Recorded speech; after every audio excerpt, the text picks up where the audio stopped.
You are now listening to the voice of horror. Lock your doors, bolt your windows, and turn off the lights. Make sure the kids are safe at home, cause you're headed to the Nightwatch zone.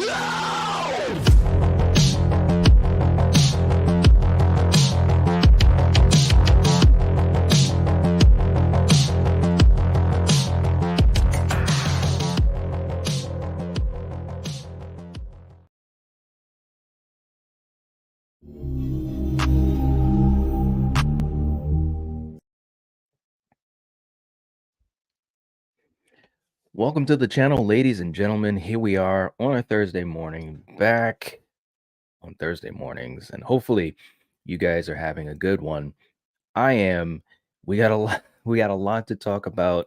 Big news that has been broken and that people are talking about, and it's really going to be cool. Let me just say real quick. Hey to everyone that is in the chat. Hope you guys are enjoying your morning. We got, hey, Jen. All right. Good to see you. Good to see you. All right. Denisha, what's going on, Denisha? Good to see you as well. And Jen, you have a channel member anniversary. That is awesome. Very cool. Very cool. 11 months. Wow. That is awesome. And thank you for reminding people. She's saying, please make sure to like and subscribe. Thank you so much, Jen. We really appreciate you and hope you're doing well. What's up, Kyle? Good to see you. All right. Very cool. And Melissa, not feeling well. I'm sorry, Melissa. I hope that you get better soon. I feel so bad. Seriously. I hope you feel better soon, but good to have you here. All right. And Carrie, what's going on? Good morning in the night. It's too confusing. Yeah, I know. I know. Trust me. Good to see you, though. Good to see you. All right. Well, guys, we got a lot to talk about.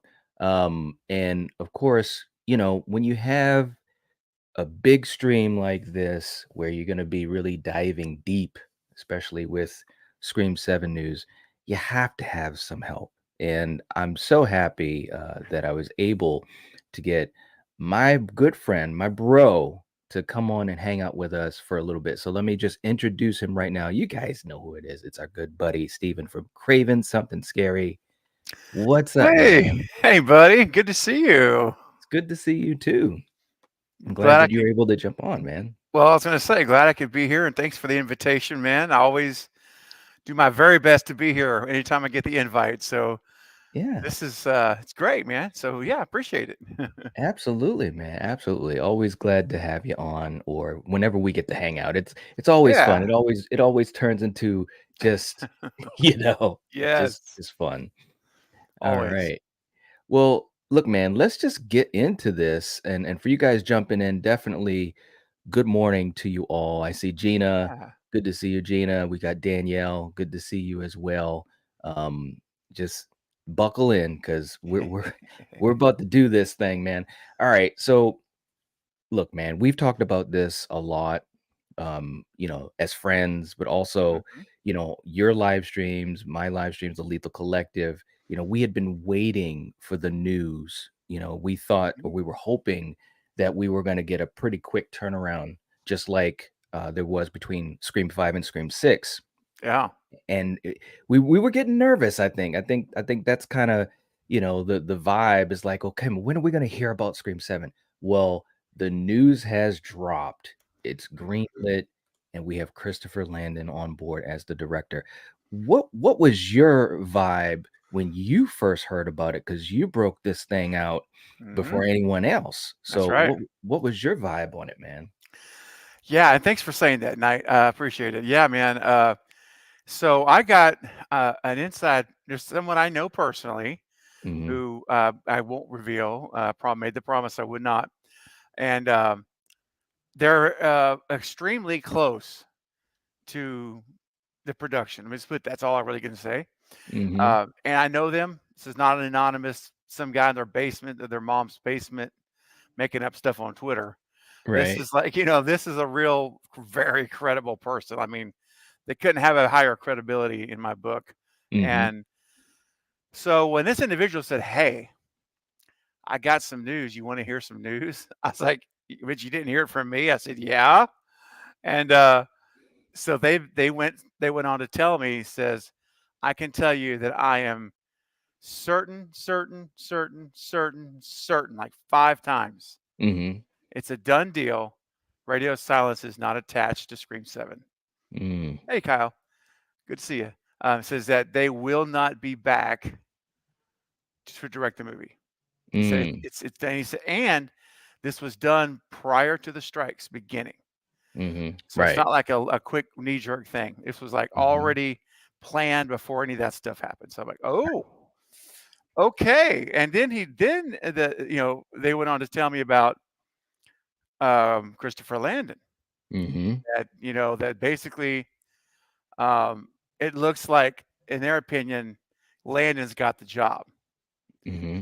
And so I made the video that you mentioned on Sunday. I put it Mm-hmm. out Sunday afternoon, and I didn't realize. I mean, I knew it was going to be big if anyone would catch on to it and actually watch the video, and if it would get around.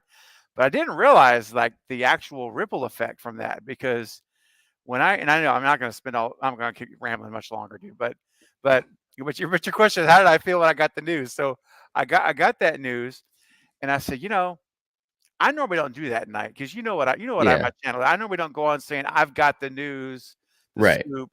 I usually, like you do, we usually report on people that claim to have a rumor, like from a viewer and not, or some source. We'll talk Mm-hmm. about it, right? We'll put, Right. that's what we do. And this is unusual for me to come and give this scoop. And Right. so I knew my credibility was on the line, but I didn't care because I was confident. So Mm-hmm. fast forward, I put the thing out there on Twitter, everywhere else. And then a few hours later, Critical Overlord comes in, and Mm-hmm. he's like, "Yep, it's out there. Here it is. Everybody go watch Craven's video." And his sources, told him the same thing. Mm-hmm. And then it starts to snowball. Brittany Right. Viano and Tristan and everything, and it's really cool. So it ended up kind of going. And again, I say viral. I don't mean like millions of views, but for our little community, for our circles in horror and Twitter, it did real Mm-hmm. well. It got over 40,000 views for Mm-hmm. Twitter, which is pretty darn good, I think. Yeah. Um, Absolutely. and so what's interesting, Night, is this all happened, and then it starts to hit everywhere on social media, all the places that we look, except, well, there's a few places that never talked about it, which didn't surprise me, but that's okay. Those that did, and Reddit, I don't go to Reddit, but someone told me Reddit got crazy on Reddit as well. And Mm-hmm. so fast forward, Night, to yesterday. Mm-hmm. And all of a sudden I wake up, or, turn on my stuff in the morning, whenever it was. And all of a sudden, One Take News, Bloody Disgusting, Big Screen Leaks, Mm-hmm. everybody's like, Radio Silence will not be returning. Christopher Landon is going to be directing. And I'm like, man, and again, this is not to pat me on the back or anything else. Right. Right. This is just, but I reached out bring this up, Night, because you know how it feels when you put your neck out and you make a claim, and when it's all validated as a true, Mm-hmm. like Yeah. everything you said was 100%.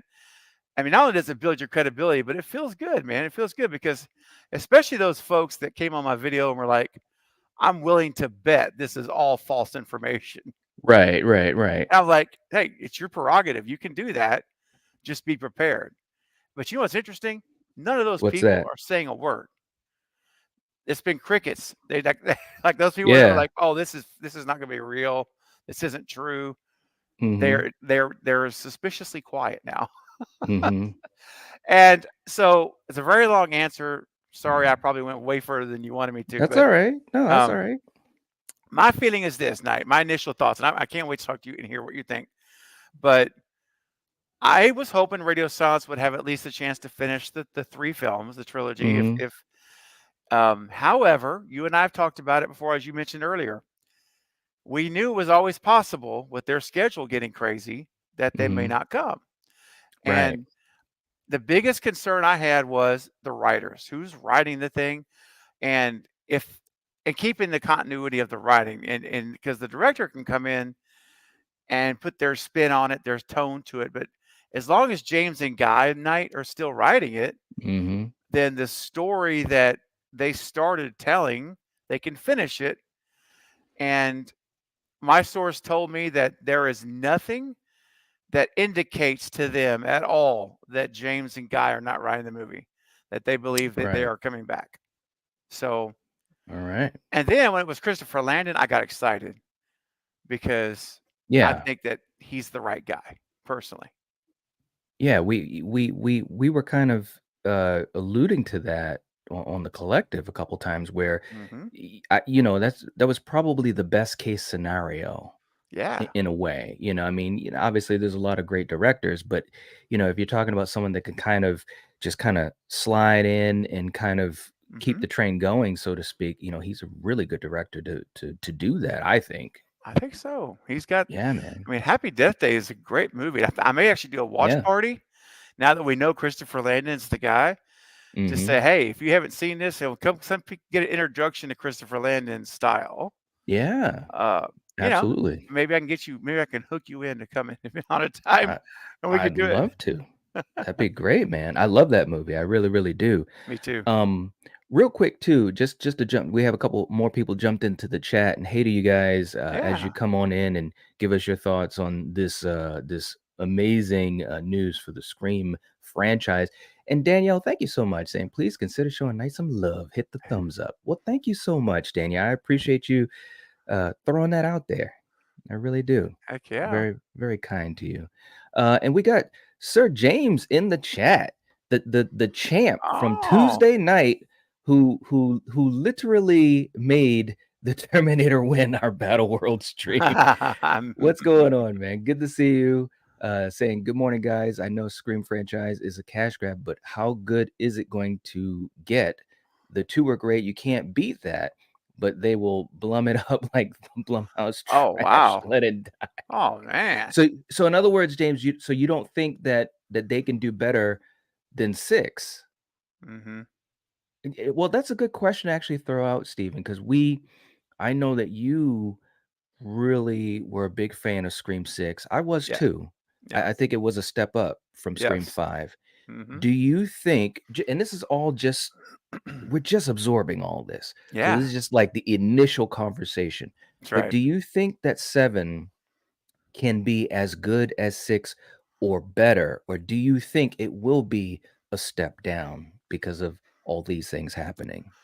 I'm personally feeling right now is I'm very optimistic. Ever since when I found out Landon was going to helm the movie, Hmm. I'm like, you know what? And I used to always say I wanted Ty West, remember, to be the guy.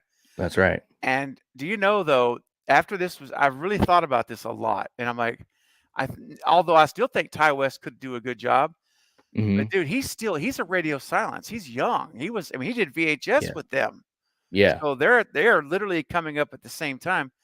And not to say the radio silence didn't do well. I thought they did a good job. They did with what they had, but they're Hmm. still young filmmakers. That man, they're still getting their teeth sharpened. That's right.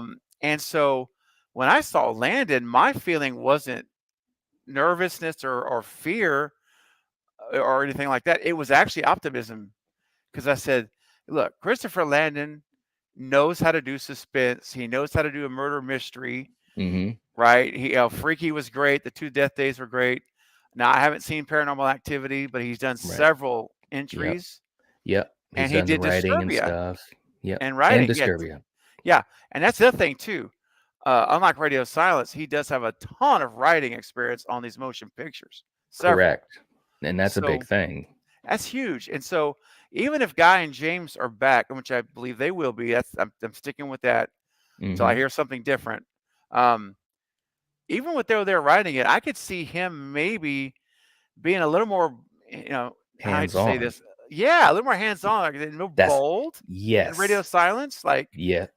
Radio Silence was kind of like, oh well, we're just so lucky to have the gig, and I understand it is amazing, but Hmm. I see Christopher Landon coming in with much more experience in this, and like Right. him coming in saying, yeah, I'm so happy to be here, but now I'm going to look at this script and give some pointers, maybe help massage because he's a writer too. Exactly, man. And Yeah. we know that Wes would sometimes kind of, Yeah. step in and cross a few T's and dot a few I's if need be, because he was Wes Craven. I mean, Heck yeah. he's the master. That's a great point that you mentioned that I was thinking of too, is that, with Christopher coming in, he has a lot of experience in the genre, but Mhm. also different angles, like you just said, like with the paranormal activity, and then Freaky, and then Happy Death Day. They're different types of horror movies, Yes. with a lot of different elements that Mhm. he was able to kind of just, mesh together. So when he's working on this, if James and Guy are doing the writing, and if there's a point where something just doesn't feel right, or better yet, because, with Jenna and Melissa and everyone presumably coming back, and we'll get into that too. Right. But presumably coming back, this is the third time they're going to be portraying these characters.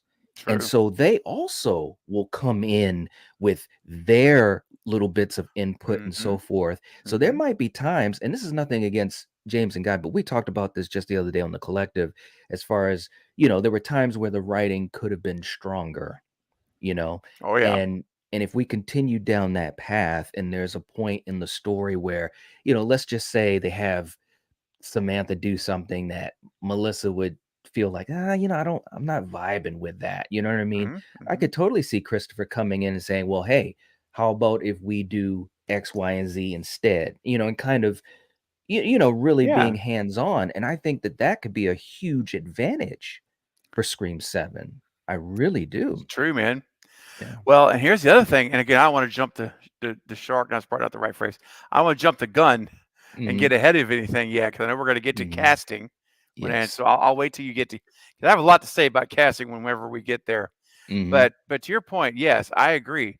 And we saw that in six. Remember, because Melissa said, I mean, in an interview at some point where she looked at the script or what have you and was like, no, she gave input saying, I think Sam needs to be more of this. And I can't remember the details now, but she gave some input already in six. She's getting confident, in that character Mhm. and how she wants that character to be portrayed. Mhm. So, and then they did it, which I gave them credit for. Right. James and Guy did accommodate her. Right. So, if indeed we get the core four or the core two, honestly, even if Mhm. the twins don't come back, as long as we've got the core two, Right. but they're the hardest ones to get back. I don't think it's going Mhm. to be hard to get the twins back. I think it's going to be, we'll get to that. We'll get to that. But yeah, I mean, I Mhm. agree. I think you're right. If all of those characters that come back, I think that those actors, I should say, I Mhm. think they know their characters really well now. And we saw Chad blossom in six That's so right. much, and Mhm. he's like, well, he's one of my favorites of all the core four. Mhm. Now, I liked him in five, but he only had like 3 lines. I know, right. Like there just wasn't enough there, Right. but six, they really let him act and they really let him have some, Yeah, just to, be a part of the story more. And I like that. So, I did too. Yeah, absolutely, man. Very cool, very cool. Well, James, thank you so much for the super chat. We appreciate it. And also, us talking about the possibilities. Will 7 live up to what mm, 5 and 6 have already established? We will see. yeah, We will man. see. Yep. Carrie's saying, I keep hearing that Jenna is not returning. I think that that is definitely going to be a conversation that they're Yeah. going to have. We've talked about that for months. We were talking about that even during That's, 6, that's right. so I hope she does, but they're definitely going to have to make sure that Whew. they figure it out. She's got to come back. But see, now here's the thing. I'm looking at this Mhm. strike. When this strike ends, and who knows, man. I hear rumors it could go to January. It may go out I don't know. Mhm. But whenever it ends, doesn't matter if it's next month or January. Mhm.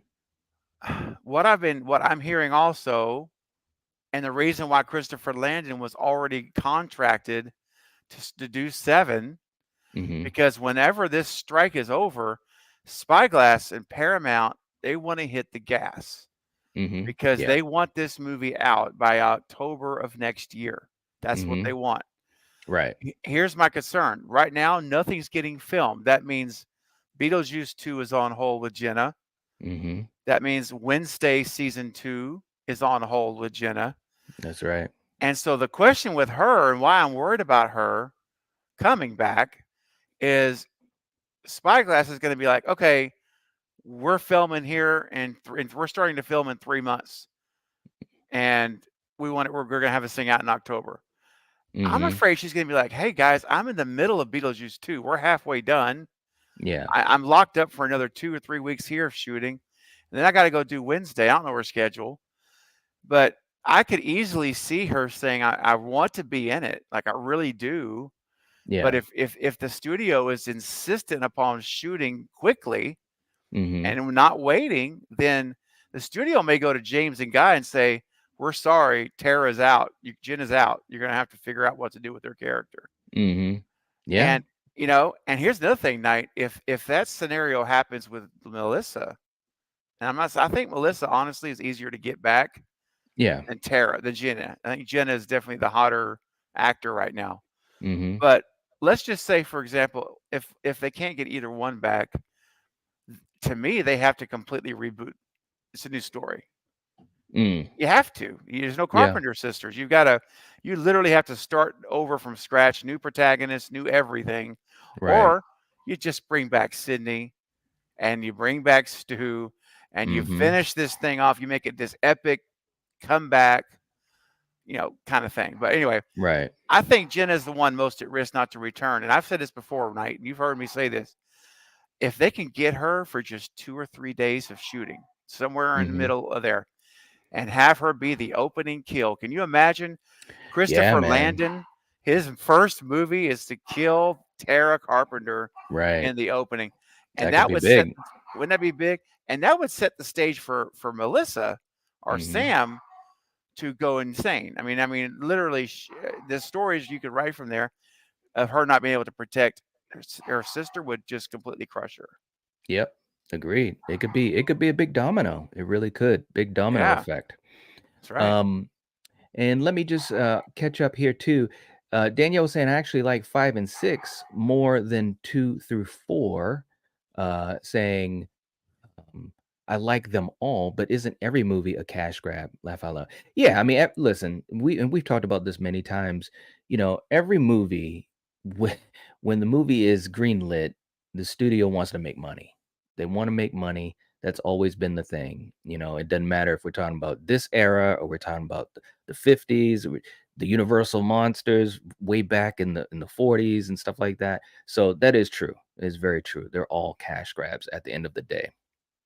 Two boys in the chat. What's up? What's up, man? Good to see you, Eric. Hey, Radio Silence has said so many times, even if they can't direct 7, they still would want to be attached somehow before in the past, as if they knew for quite a while. Well, I think there's some truth to that, man, because their slate was getting pretty heavy, you know, yep, and I'm sure being involved with everyone, knowing Jenna's rising star, and knowing that she was going to have a lot of things going on, I think they knew. I think they really knew, and you can read between the lines. When someone is getting busy and you're getting busy, and how difficult it might be to bring everything back together you know yeah, so yep. um Jen saying, I just watched Freaky the other day. How the hell did the butcher come back after dying in the well, we won't Yeah, no spoilers.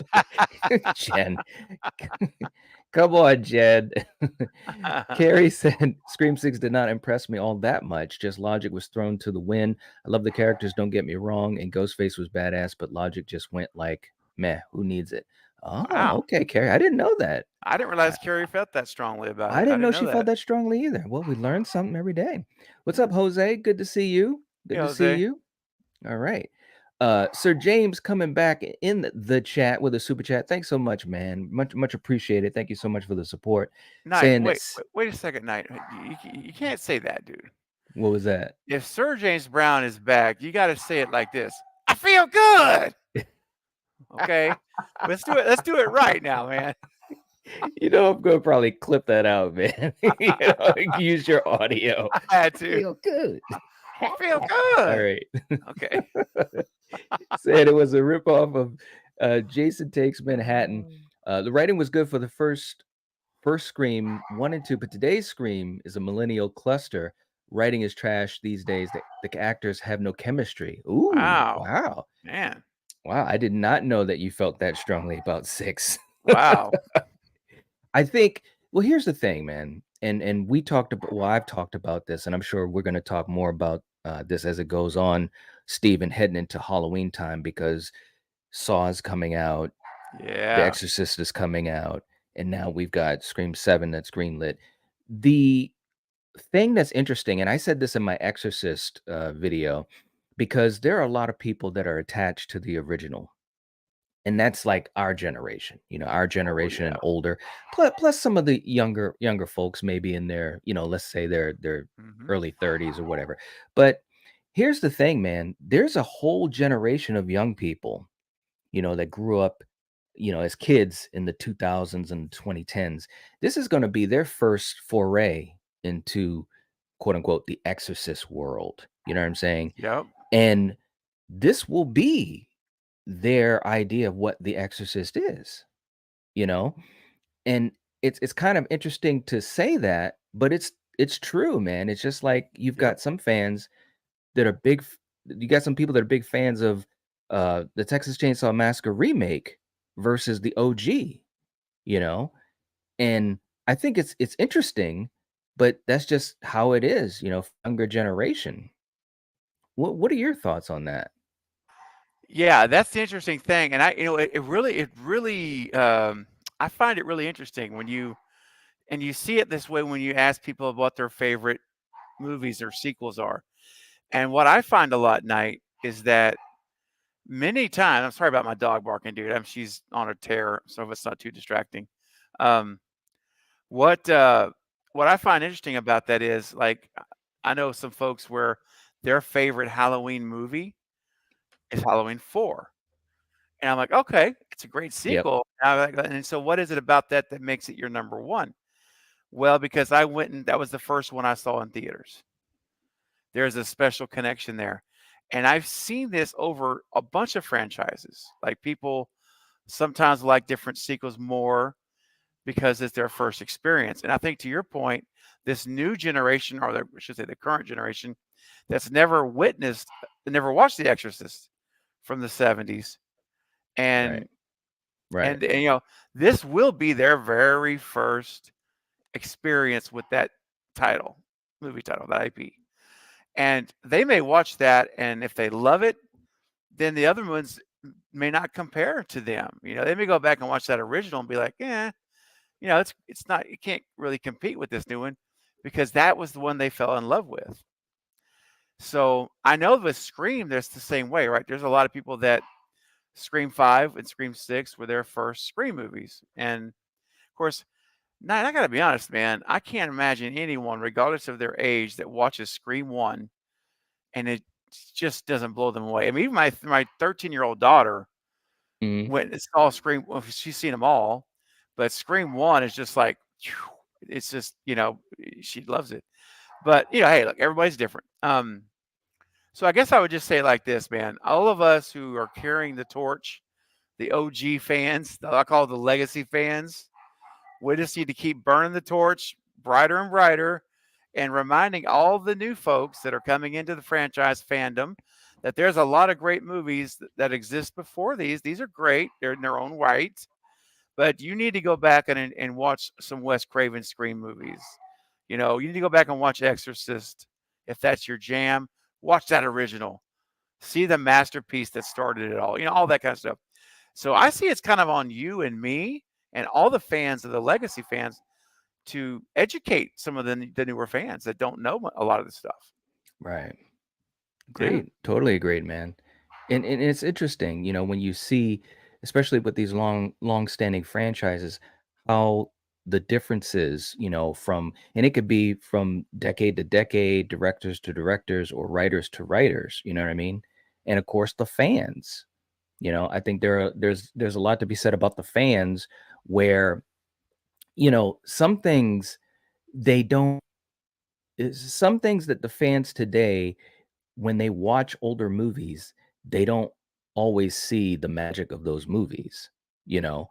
It's true. And but there's some that do. There's some that do. I don't wanna totally, just generalize, but it's an interesting conversation nonetheless because anytime we get remakes or sequels to longstanding franchises and stuff like that, there's always gonna be that conversation, and I've had that conversation myself on both sides of the fence, you know? But thank you so much, Sir James. We appreciate the support, man. Much love, much love. And I would add this tonight. And Mhm. it's what I tell everyone on my channel. When I streamed last couple of days. And again, I am so sorry about my dog. I just had to say that one more time. Well, And that's I okay. really Yeah. apologize. Um, but I have to say this too. Um, there's a lot of folks that are like really, really disappointed that Radio Silence is not back, and I respect that, and I understand that to a degree because I was disappointed that they couldn't finish their movie. But I got to tell you something. I Mhm. want to say this. I think we as a fandom, we owe it to Christopher Landon to be open-minded, and to give him every benefit of the doubt. Because if you look at his experience and what he brings to the table, Mhm. guys, I truly believe, my honest opinion, this is not me hyping up to be hyping. I mean this. I think we're in good hands with seven. Mhm. I think Yeah. Christopher is going to do the right thing. And he knows how to do what he does.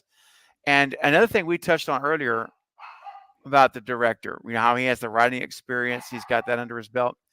Radio Silence, I think they approached these two movies. Remember, they're not writers. They're not, I mean, they did not write at all. They were Yeah. very clear about it. They were like James and Guy. We don't have any clue what they're writing. They just Mhm. get the script and they go make the movie. And so they approached 5 and 6 tactically, Right. very tactically. Yeah. Like, what is on the page?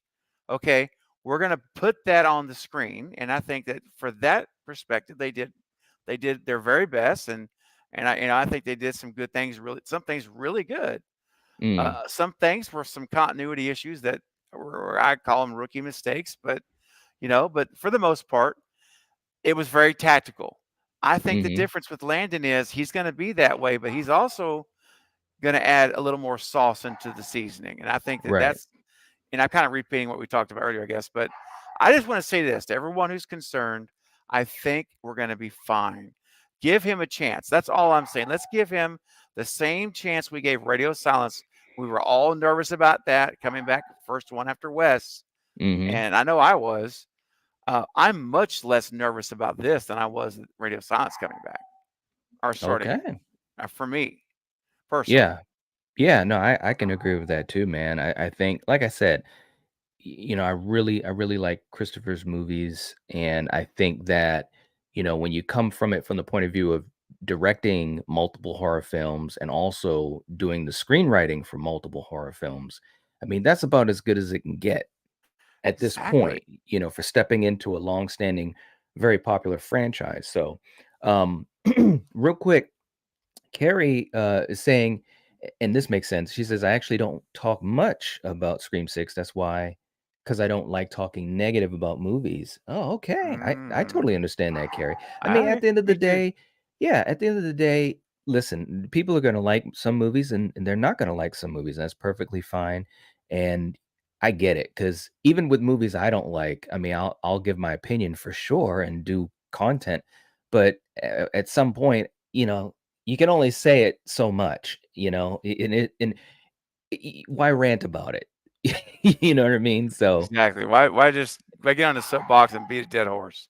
yeah, It is. exactly. It's just like I say. Yeah, you're right. And it's okay. Look, either we connect to a movie or we don't, Yeah. and Yeah. sometimes we just don't. There's some movies that Night I'm sure you love that I probably don't connect to, and vice versa. Exactly. Right. And you may be like, dude, I'm glad you love this, but I'm just not. I don't see what you see. I mean, Mhm. that happens. That's part of the deal. But Yep. I have to say one last thing about Landon for now. How can you go wrong with Michael Landon's son? I mean, come on, There you man. go.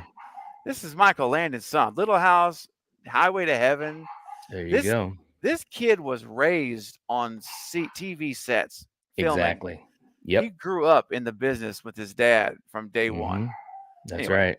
Just wanted to mention that in case folks didn't realize that's who he is. Yeah, and the thing of it is too is that you're right. When you come from, basically you lived Hollywood. You lived, like you Yeah. said, the movie, the TV life. And the fact that, and I absolutely was a huge fan of Michael Landon, Yes. Coriander. If she was on here right now, we'd be going down a Little House rabbit hole because she she absolutely loves Little House, rightly so. I do too. But you're Yeah. right. To come from that type of situation, like I said, it's positive things for sure. Real quick, man, we got someone at the door knocking, Oh. and we've been waiting for this moment. In in the backstage, he says, "I love ranting negatively about movies." You gotta love that. Let's bring him on. You guys know who he is. It's the mayor himself, our good Ah. friend Eric from the Ah. Bearded Entertainment. What's up, man? Dude. Hey, buddy. Hey. When Knight said that about when Knight just said that about I love ranting negatively, I said there's only one person that's gonna be. I was like, I know that's gonna be Eric, and there you are, buddy. Uh, I love it. Don't let the smooth taste fool you with the smile and the beard. He'll I'm he'll just, get down with anyone. hey, if it's, I don't hide my feelings. I'll say that. That's true. That's true. And Carrie, I totally understand what you're saying. I haven't made many videos about Scream 6 at all because I don't want to be that guy either. There's just so many Right. things I have a problem with it. Right. But you know what, Eric? You do it respectfully, though, and that's the thing. Yeah. It's one thing to not like a movie and or parts parts of a movie, Mhm. but it's another thing to like trash a movie, and you don't do that, man. You're very I know you're very respectful, and the parts Yeah. that you don't like, you openly share those, That's right. but you do it in a way that doesn't belittle those that do love the movie, and it doesn't that's just not your character, and I love that, man. It's like that's why I don't like I'm not nervous like if we're talking on about a subject that I know is a little controversial Right. because I know, and same for Night. I mean, I know that Yeah. we could talk about something controversial film wise, and I know Yeah. it's everyone is respectful of everyone else, and I think that's great, man. It's That how it is should good, be. man. Oh It yeah, is, I don't man. have a problem with anyone who likes Scream 6. I actually, it's weird to say, but I do like Scream 6. Yeah, Like, Mhm. but like I've said before, it's one of those I turn my brain off and I love right. it. That's it. Right. That's But it. I'm way too analytical about these movies because I think that's the way. I think that's what Wes wanted when he made the movies. That's why I think every line of dialogue in Scream means something. I do too. Mhm. But Yeah. and like we're analyzing Scream 5 and Scream 6 the same way, and Yes. I don't think it's the same at all. I think there's stuff in there just to be in there, like just to fill Right. out runtime. And That's right. I think Christopher Landon could change that. Maybe he's not writing Yeah. it though. That's the thing. I'm going to be honest. True. I wish he was. Yeah, I I wish would it have been on was. board with that too. me too. Because I he really wrote would have. Disturbia with Shia LaBeouf, Yes, he did. Mhm. and I think that is a super underrated movie. Yeah, it is. I really love that movie. Like the suspense in that movie is great. Mhm. Oh man, I after seeing that and like realizing he wrote that, he didn't direct it obviously, but he wrote it. I'm like, this man could write a movie too. Like, Mhm. so I would actually be more on board if he was writing and directing. But Mhm. I think I people agree, are man. honestly, I'm going to be honest. I think people are making too big a deal about the director because I was thinking about it, and you all might have already said this. I'm a little late because I was driving home from work. But think about Scream 1, 2, and then Scream 3. Mhm. Exact same director, but there's distinctly different tone in Scream 3 Mhm. and Right. Scream 1 and 2. And why? That's right. It's the writers. That's right. Yeah, So I don't think a change of director is that big a deal if you got the same writers. right. Because, Mhm. Wes is a master director, but still ended up with a different tone of movie for the third one. Not because That's of right. him as the director, because of him because of the writer. So I don't think things are going to Agreed. change that much. Yeah. Yeah, That's a I good think you're point. right. I agree. Yeah, I think All so. right. I think we're going to get the same as long as they get the cast back, which we hadn't got to that. We'll get to that whenever Night takes us there. But as long as the cast come back, I think we're Mhm. going to get the same Scream 7 we were going to get with Radio Silence. That the writers are the same. It's just going to be how Christopher takes that off the page and presents it to us as a viewer. What's the tone? What's it going to Mhm. look like? Those are the things he'll put his stamp on. Mhm. And Knight and I talked about this earlier. You probably didn't hear it, Eric, but we're also hopeful, since Christopher is a prolific writer, that maybe, unlike Radio Silence, who I think pretty much just took it and just went with what they got, I think Christopher might actually give feedback and like maybe say, hey, what about this? Or maybe this, because I don't Right. think Radio Silence really did that. They pretty much made it clear Yeah. they were nothing to do with the writing. Oh yeah, Agreed. they said in multiple interviews, and that's Yeah. one thing I was like, really? Like I Yep. feel like but I mean, it sounds like, first of all, they had a great relationship with James and Guy though, so They did. I think it Mhm. was something where they just trusted them, and I don't think there's Mhm. anything wrong with that, but Right. yeah, I think if you get someone who is more experienced in writing horror, and I Right. mean Christopher Landon, if you go back, I think he's been in horror like 23 years. A long time. Yeah, dude. it's been a long time, man. Between writing and Writing on directing. the paranormal movies and Yeah. So he's Mhm. been in horror for like 23 years, which is Yeah. way more than you could say for Radio Silence. Oh gosh. Exactly. So Yeah. I'm honestly not worried at all. But Right. yeah, I think he will be more of one, at least I hope he is, where he's like, hey, this doesn't make any sense. Maybe we Yes. should do this instead. Yeah. 'Cause like Well, we're thinking too, because there's gonna be times about a third movie, and you might have some points where some of these characters are doing things that maybe just doesn't jive 100%, and they might feel as though, hey, I think that the character would do such and such instead. And I think Christopher would be the type of director to say, you know I like that idea, let's tweak this a little bit, for the Yes. betterment of the end product, which is of course what Wes did. That's right. Wes was always ready to Oh yeah. shine up a moment a little bit. So He did. He did in Scream yeah, 4 and Scream 3. that's right. He did a lot. Like Aaron Kruger would write stuff, and Wes would change a lot of that stuff on the Yep. fly. Yep. Of course, again, this is Wes. I mean, my gosh, rest in peace, Wes. By the way, yesterday was his Right. birthday, so Yeah, it happy was heavenly birthday yesterday. again to Wes. And The master this is himself. the master. This is Wes Craven month on my channel, all month long. So we're gonna do a ton of watch Mhm. parties. Night, I'll be getting with you about trying to get hooked up with Deadly Friend. I know, man. We gotta do it. we talked about that Yeah, last year, didn't we? yes. A year now we've been talking about doing it, dude. It's like, okay, look. Sometimes you just got to draw the line and say it's happening. We're just gonna do it. Right. And It's true, man. I I know. so all the people in the chat saying that he's gonna make it funny, I don't think he will, because he's not writing it. That's the thing. Exactly. Like, Right. you got to realize, like, the one he wrote, the best example that he wrote was Disturbia, and that had like one or two funny moments in it, but overall was it pretty was suspense and horror. Yeah. Yeah. Yeah. So was The Paranormal Activity. exactly, The like Mark ones. the movies he makes or he directs that he didn't write are the funny ones.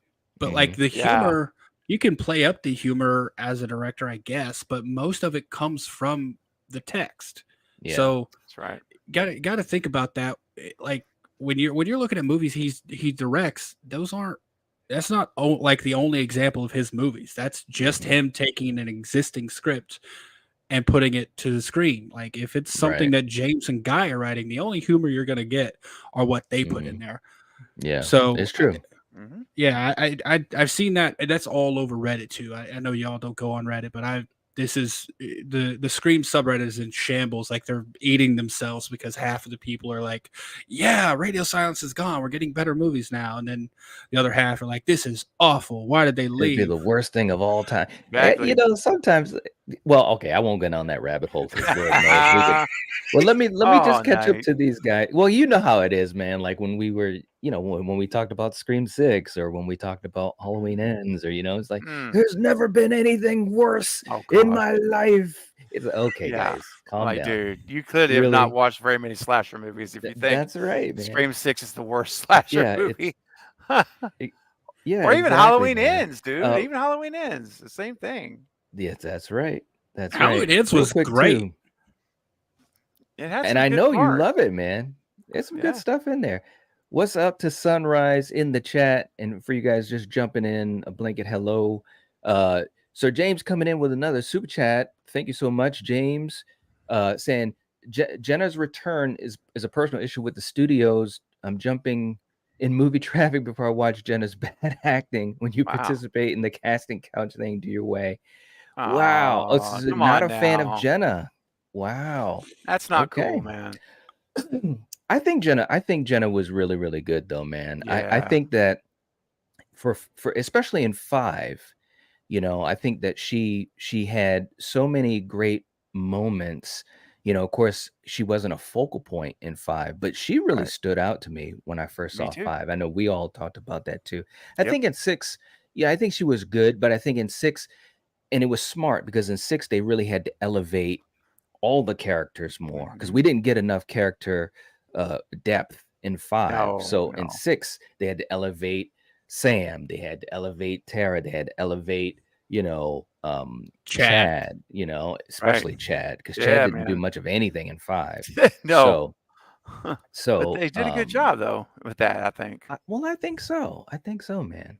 But yeah, I like Jenna. I do. I do I think too. she's very, very talented. I I mean, think the Weinsteins didn't make this. I mean, the Weinsteins are gone. Okay, that whole Weinstein era. I know that stuff went down, but come on, man. I think Jenna's very popular. I think she was good in 6. I will say, watching more stuff that she's in, Mm-hmm. maybe a little bit of a one-trick pony, if I'm Mm-hmm. being honest. But Okay. I'm not saying she does it well. I just Mm-hmm. don't think she does a lot. And she, like I said, I loved her in 6. I love the relationship with Chad. It really was amplified. The only person I don't think had an arc in 6 was Mindy, which is why I'm Yeah. okay with her just, Opening eating film. a buck 120 in the first 5 minutes. Mm-hmm. I'd be totally okay with that in 7. But yeah, I think she did great. I don't think she's going to be in 7, from being honest. If she is, I don't think she'll be in it a lot. Yeah, we 'Cause- touched on that Yeah. earlier too. Yeah. Jenna's She the one might I only think. have a little bit of time. Yeah, she's the one I'm most worried about, frankly. Yeah. Well, I mean, here's the thing too, and I know we get to the strikes eventually, but Radio Silence can't come back because they're focusing on another movie. Who's in that movie with them? Who's the lead in that movie? That's Melissa. Right. Melissa I Barrera. know. Mhm. So, I and know. the actor doesn't have as much time commitment to it as the director does, but she's Mhm. still this movie, like, they're on pause because of the strike. They shut down. So whatever from what it seems to me, the studio is trying to set up everything they can right now. So as soon as the strike is over, they can start because, and I Right. mentioned this in my video, they can't do any, there's probably a first draft, maybe a second draft of the script done, but the script is not complete. Mm-hmm. But they can't do rewrites on it because of the strike. Right. They can't do Mhm. any negotiations with actors because of the strike. The Yeah. only thing they can do right now is look for producers, look for director. That's Yep. pretty much all you can do. As soon as the strike's over, though, Mhm. immediately start negotiations, immediately start rewrites. However, Right. when that strike is over, Melissa's going back to work on that other movie. So Right. That's right. That's Yeah. the question that Knight and I were talking about.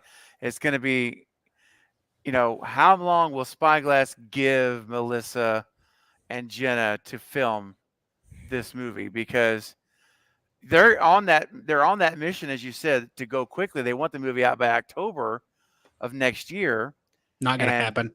I mean, that's what the studio's hoping for. I don't see that either. No, That's really aggressive. I would bet a month's pay right now that doesn't happen. Yeah. Well, I heard it was October or no later than January of 25. I'll make a caveat to that. That won't happen unless they just forego Jenna and Melissa, because if those two are out, yeah, they can make it. It's possible. I mean, Mhm. if Nev's coming back, she's not got anything on her IMDb right now. She just finished that Twisted Metal show. Yeah. Right. I know Jasmine Savoy Brown Mindy has something lined up. Her show is affected by the strike. Yellow Jackets. I think season 3. Yep. That's affected. And as far as I know, not Cuba, Mason Gooding doesn't have anything lined up right now. So Okay. those two could come back. Nev could come back. I think Courtney Cox could come back. I think if they forego Sam and Tara, which I mean, I don't know why they would. That's their main characters. But Mhm. if those two aren't in it, and now that we know Radio Silence isn't attached, they could hit the ground running as soon as the strike's over. They could. No, I agree. No doubt about it. Real quick too, James, thank you so much for the super chat, man. We appreciate you so much. And hey to Carl. Carl's in the chat too, saying good afternoon, guys. Congrats on the scoop. Craven. Oh, thank you, Absolutely. Carl. Appreciate that. Absolutely. Sunrise saying I agree when I first fell in love with Friday 13 films as a kid watching USA Up All Night. Me too, man. Dude, do you remember Me that? too. I used to watch Yes. that up all Yes, night. I did. Yeah. Loved it. Loved it. Jen's in the chat. What's up? Good to see you. Hey, Jeff Jen. Armstrong herself saying, I really hope Landon brings the mystery back to the franchise. I do too. And I think we've got Yes. a great shot for that. I really, really do. No doubt at all. Two boys saying we need we need the voice changer like in 3. Heck All yeah, we right. do. All In right. fact, hey, Knight, I know a guy who actually can make one for the studio. Eric, do you know who I'm talking about? I think I know a guy. Yeah. Yes. But you know what I'll say about the mystery, or at least about Christopher Landon again, just to go back to that. Do y'all remember the opening to Freaky? Yes. Like, if you go back and watch the opening to Freaky, Yeah. that's got a great Scream vibe. Yeah, Like, it does. like I'm just saying, based on just the opening to that movie, I'm Mhm. totally on board. Me too, I man. know, Yeah. like, the humor kicks in a little later, and I don't mind the humor. He Yeah. does. The script does lean a little heavy into it, but that opening was solid, and Mhm. I could see him doing a really great Scream opening. What's up, everyone? I see you saying hey. They're like, hey, Eric. So Craig's in the okay. chat too. Good to see you, man. Saying, Huh. you two guys are legends. Love both. Love both Aw. channels. Keep up the great work from the UK. All right, man. Thank you Thanks, so Craig. much. We appreciate you jumping in. Good to see you, and hope you've been doing well. Yeah. All right. And Sir James coming in again, hot off the Hey. press. I feel good. Yeah, That you one was for you, go. Steve. Ow! All right. Ooh, Yes. that was even better. Hey, do you remember when we were watching the Wrong Turn and there was the James Brown explosion? Dude. Oh, it's so good. Oh, It it's so was. good. Oh, It's man. so true. It was an explosion that freaking sounded like James Brown. That's so Oh, great. that was Oh, so man. good. All right. James saying, I agree with you, Knight, but the snowflakes will be on the phone most of the time during these movies anyway. This generation don't care about the story. Instagram is the new millennials Hollywood. Ooh, well, Instagram definitely. Yeah, I gotta admit, man, I agree with a lot of what you're saying with that. What do Yeah. you guys think? I mean, it's funny how the younger generation, they do have a different perspective, not only on just movies, but just, well, I was going to say life itself, but definitely whether it's music or anything that's media related. What do you guys think? Oh, okay. Go ahead, Eric. Start us Oh, off. yeah. Go ahead. I'll say they better not be on the phone when they're in the theater with me, because I'll say something. Yeah. If you're distracting me Right. with a phone in the theater, Mhm. I'll say something, because that's not cool. Yeah, that's But true. yeah, I don't. I think there are a lot of casual movie fans That's right. Mhm. that do that, but I think I'm not going to bash the entire generation, because I know people in the newer generation that go to the movies that absolutely love it. They're Mhm. getting into it. Obviously, our group, we've been alive longer than them, so we've developed a love for these movies that probably developed younger, but we've had more time to really lean into it. I Mm.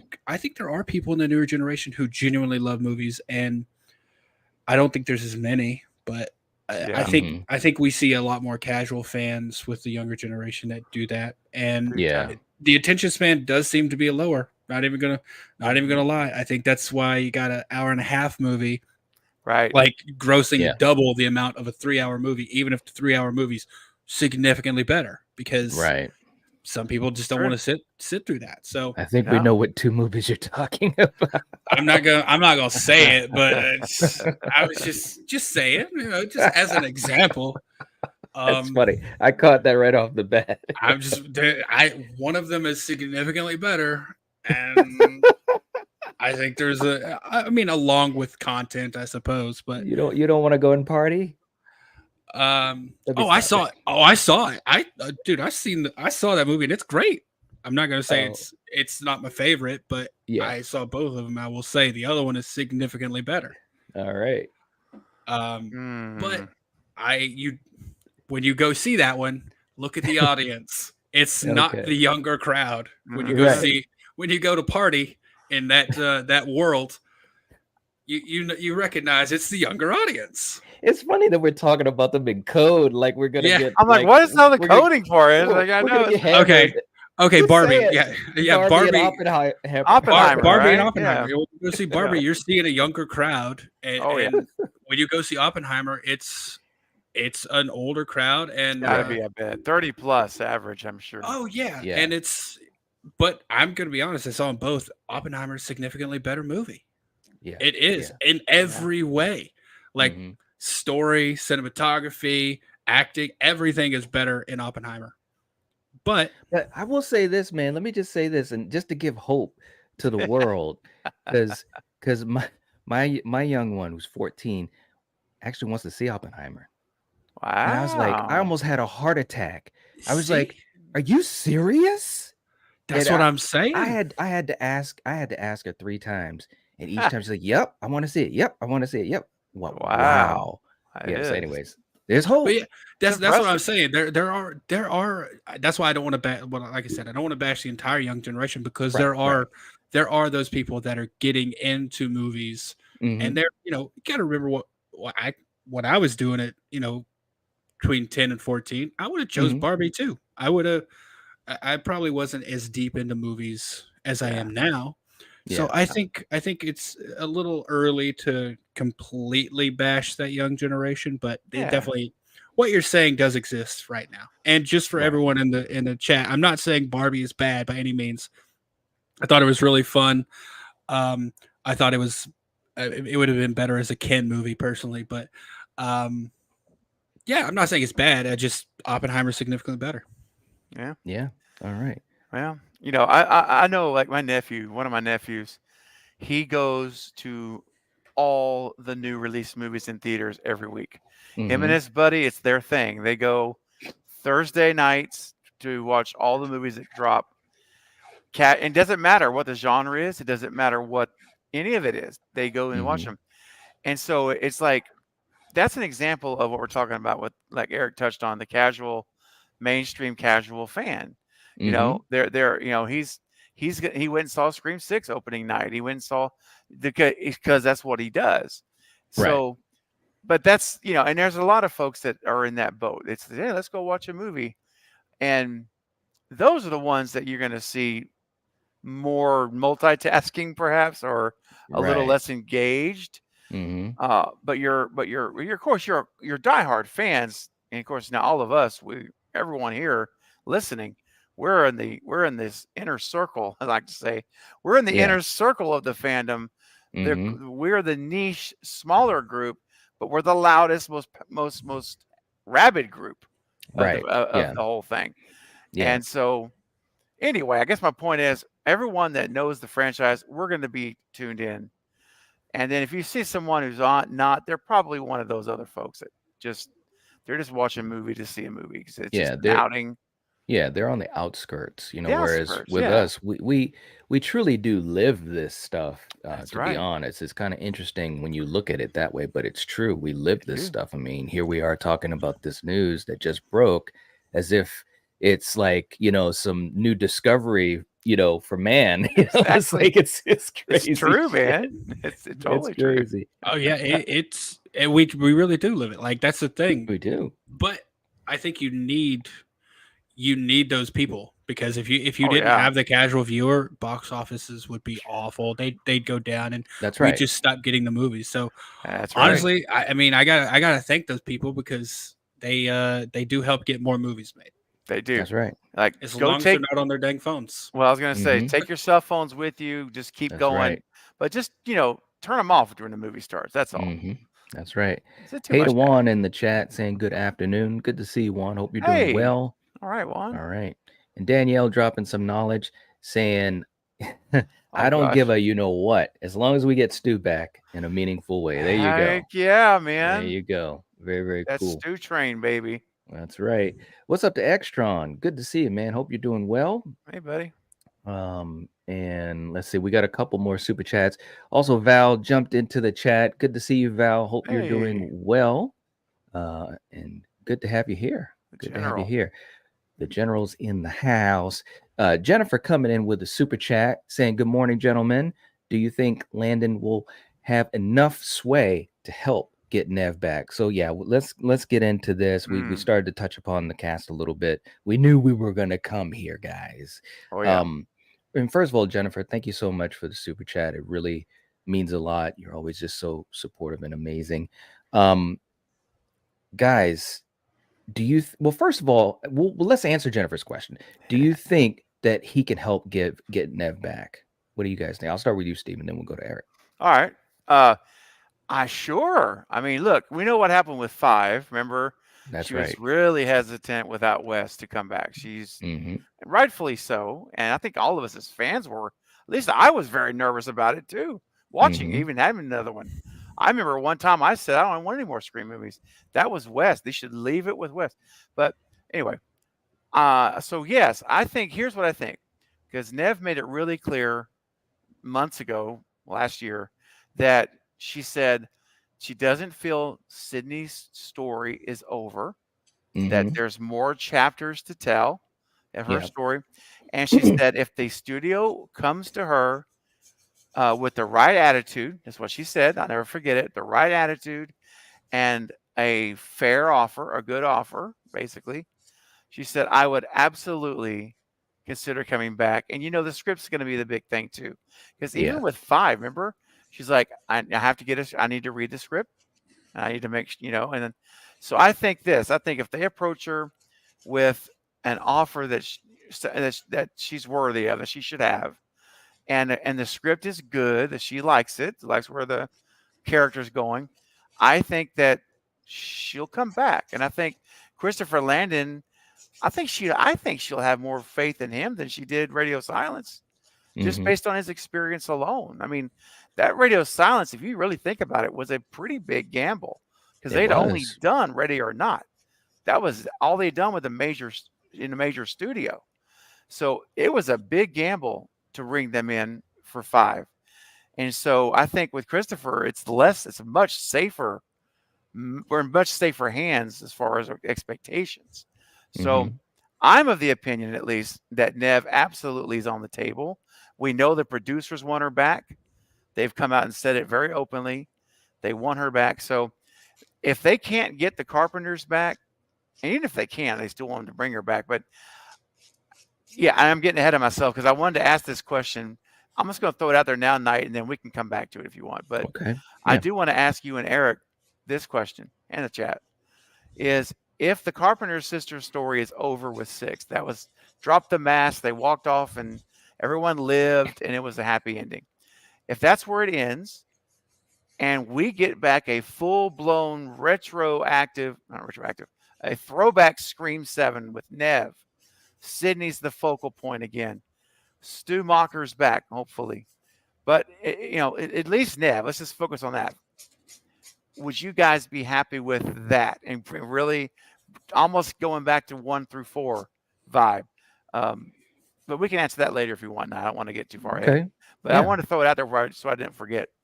So I feel good about Nev coming back, is what I'm trying to say. I think that Landon actually could help make it easier to do. All right. Okay. Eric, how about you? What do you think? And by the way, Eric, thank you for putting that up on your screen. I just saw that. Isn't that cool? Did you hit the like button yet? I And love by the that. way, if you guys haven't hit the like button, and I'm sure some of you have not, please do. That Yeah. would be great. Smash you, it, Eric? man. Yes, I do think she can. I think she can come back. I don't think.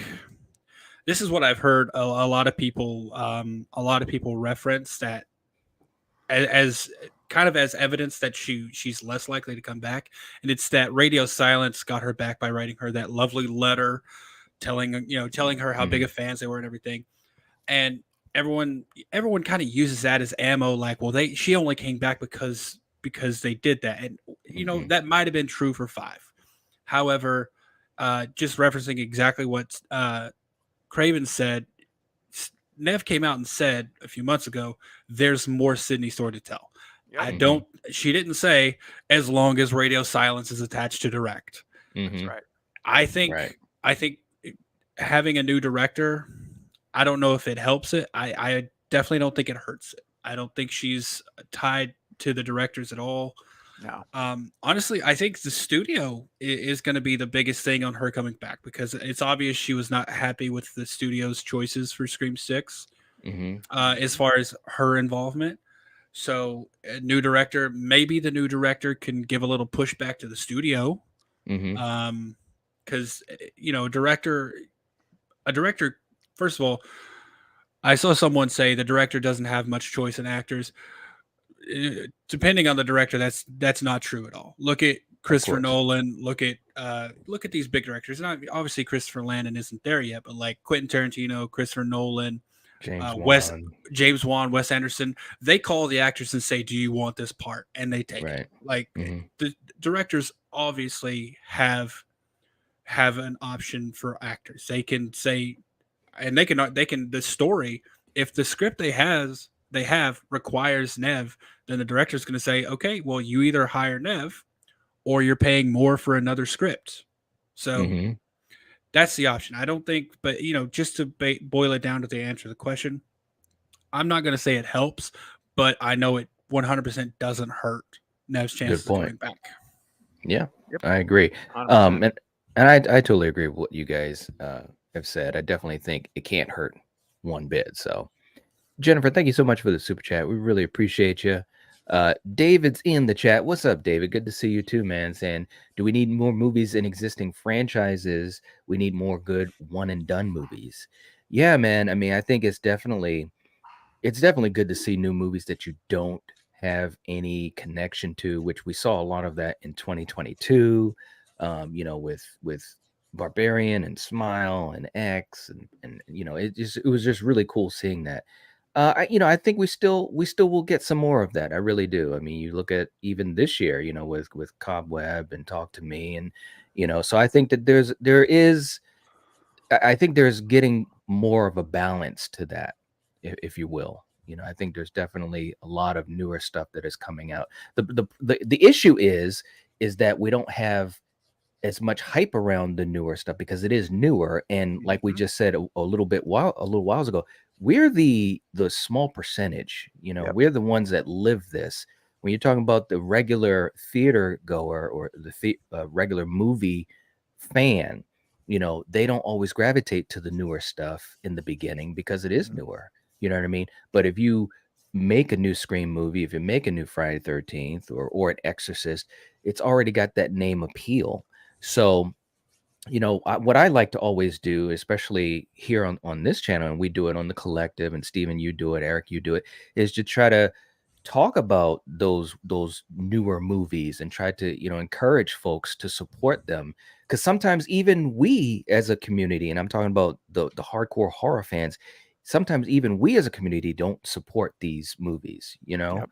True. and we could, I mean, I was very uh, happy that I was able to support Smile and Barbarian Oh and man. X, and Yeah. and I'm going to be seeing Talk to Me. So Mhm. It's um, good.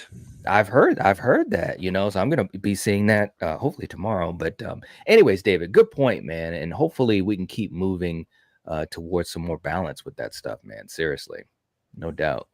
So And I'm of the James, oh, that's okay. oh, let me just jump here real quick. So James coming in again. Thank you so much, man. All Saying right. don't mean any disrespect to anyone. I've been working in industry for 20 years. Know all the politics, and the casting couchy is not gone. It's Mm. calmed down a bit.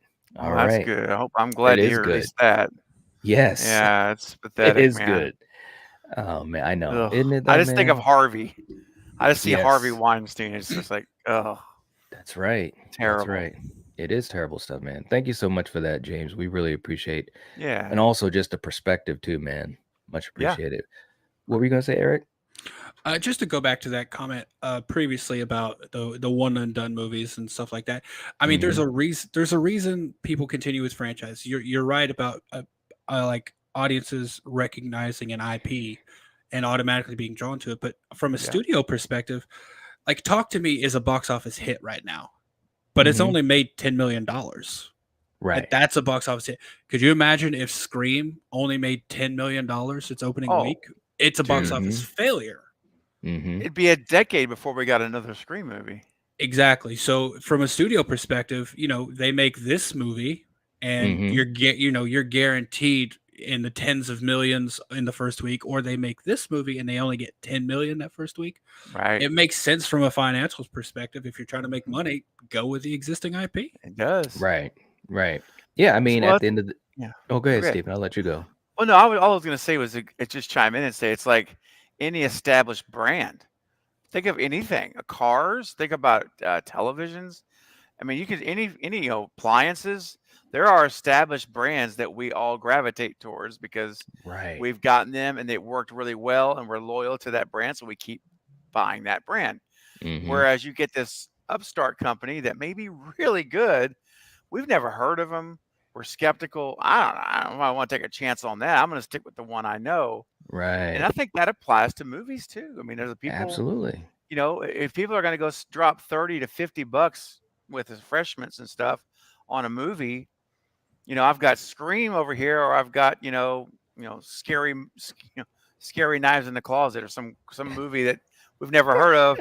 Like, I mean, Right. I'm going to drop my 50 burger on Scream because I know Right. that franchise. That's So, right. but that's, we want to support all of them, obviously. And I had a conversation on a live stream the other day with someone about, not being able to go to theaters to see the movie, or we're going to wait. I don't remember. And I was like, well, one way we can support these movies is buy tickets online and you can give them away. Yeah.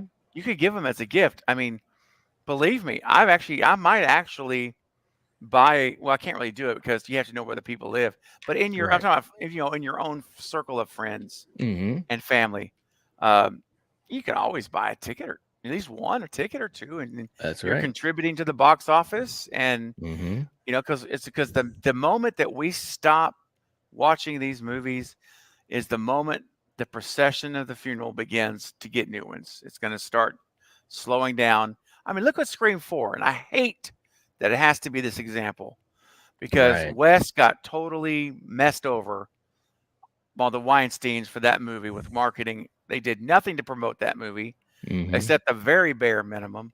Right. And I will tell you now, that movie, if they had marketed it correctly, I know that would have been 140, 150 minimum. It would have Mhm. made, and we'd have got a new Wes Craven trilogy. But it is what it is. That's the reason I bring it up. It made $90 million bucks. That's all it Mhm. made. It breaks my Yep. heart. A True enough. $40 million budget. It made 90 million, and the franchise was put in the freezer for 10 Mhm. years. Mhm. And then, of course, Wes Yep. passing didn't help things either, obviously. But Right. still, you know, now it's back and it's storming. But I mean, but it's storming because we're buying tickets. Mhm. That's Mhm. why. That's right. So No doubt. anyway, that's my little rant. Yeah, man. But you're right. You're absolutely right. Two boys saying side note night. Critical Overlord Jimmy Champagne reporting a Blumhouse attachment to Nightmare. Yes, I heard about that. Yeah, Yep, that's right. I did. Apparently, they're working Mm-hmm. quietly, secretly. They've behind the scenes Yep. on a new Nightmare requel. They're calling it a requel, a sequel from the original. Yep. So this will be essentially like a new Nightmare 2. Mm-hmm. Is what Yeah. they're And saying. and we talked about the whole idea that behind the scenes, that the estate was taking pitches, and obviously Jason Blum had been talking for months and months about, yeah, Yeah, I want to get a Nightmare on Elm Street. And it was just a matter of time, really, yeah. so Well, you know yeah. what else that means, Knight and Eric? That means that whoever wrote the script for this movie, which we don't know, the Craven family had to sign off on it. They own the rights. They're the ones, not the Hmm. studio. Yep. So that tells me, for number one, it gives me very high optimism already that the Craven family read that and said, we approve this script to Mm-hmm. be used. Look, man, they're not going to approve a crummy script that Wes would not have been on board with. That's You right. know? I And was just so, thinking, what if Christopher Landon wrote the script? There you go. Wouldn't that be like just the best turnaround? You're like, listen, well, Craven Estate approved his script for Nightmare. He's taking over directing duties for Yeah. Talk about Scream. the Oh, connections, be man. nuts, Wow. man. I But don't- you know, I doubt it, but just I wouldn't it doubt be it. crazy? But you Right. know who my favorite choice is, and I'm going to tell you something. Blumhouse is doing, if this all comes out to be true, you know, a lot of people are leaking it, and Blumhouse is doing this, guys. You know who Jason Blum's new partner is? James Wan. Atomic Pictures, James Wan. They merged, and I'm telling you, I have told you my dream scenario night a Mhm. million times. That's right. James Wan writes and directs the new Nightmare movie. I will friggin' throw my headphones around and spin them in the air like a tilt-a-whirl. I'll be so excited. In that dream scenario, who's playing Freddy? I don't know, man. That's the thing. I gotta give that more thought. I mean, Kevin Bacon, I love that he was. Robert would like to see him in it. I think that's pretty cool. But Yeah. I don't know, man. Maybe Dave Well- Ray. I'm going Cameron Monaghan. Oh, okay. Wow, that's a good one. I have to look at. I don't know who that is by name. If you search Cameron Monaghan, Gotham Joker. Joker. Yep. Watch, dude. There's a scene when you first realize who he is. Yep. Mhm. That scene, I'm like, I see a little Freddy peeking out there, and he's Yep. young, so he could keep He the could role do it for for a a long while. time. That's right. Okay. That would be a good choice, man. Real quick, too, Jason's coming in. Jason Dyer's in the chat. Good to see you, man. Hey.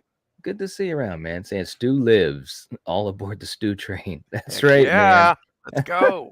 man. I love it. Don't forget, Jason is coming. He's just taking his time. Yeah, man. I mean, we can't wait. We can't wait. And you know me. I'm on that train too, man. No doubt. Well, Never yeah. Hike Alone 2 is in the works right now, right? Right. I mean, I don't know if you like fan films, but we got yeah. some Jason coming in the form, because I thought Never Hike that's Alone was all we had. solid.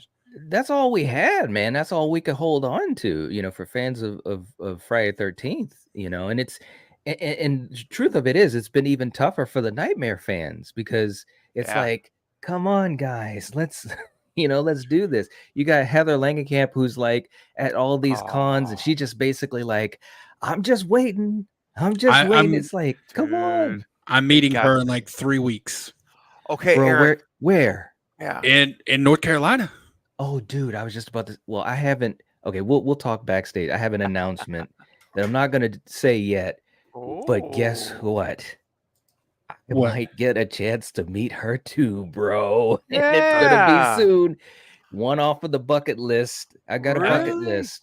And they just Yes. announced at the same. It's a pretty small convention here that she's coming to, but they also just announced Amanda Weiss. Yes, She's going to be there. Yes. So I'm going to be meeting both of them. Tina. I mean, Yep. Where's she from? Nightmare on Nightmare. Elm Street. Oh, Tina. Tina. Okay, I'm playing Tina. Tina. But yeah, I'm Oh, meeting man. both of them. I'm super Nice. pumped about meeting her, and that's also the same one Rose McGowan's going to be at. So Very meeting nice. Tatum. Tatum. That is awesome, man. Dude, oh you've my got gosh. to talk to Heather about this new Nightmare movie and see. Right? gotta Oh, try to I'm get bringing, scoop on dude. her. I'm bringing it up. I'm going to get her to sign I'm making a Freddy glove. I'm getting her to sign it. Oh, So- nice, dude. Nice. Yeah, very cool. Believe me, I'll have my camera set up too, so I'll ask her. Yeah, What- man. What's going on? You attached to this? that's Yeah. right. Little requel action. What's up? Yep, exactly, man. And we got Polar in the chat. What's up? Good to see you. Good to Hey. see you.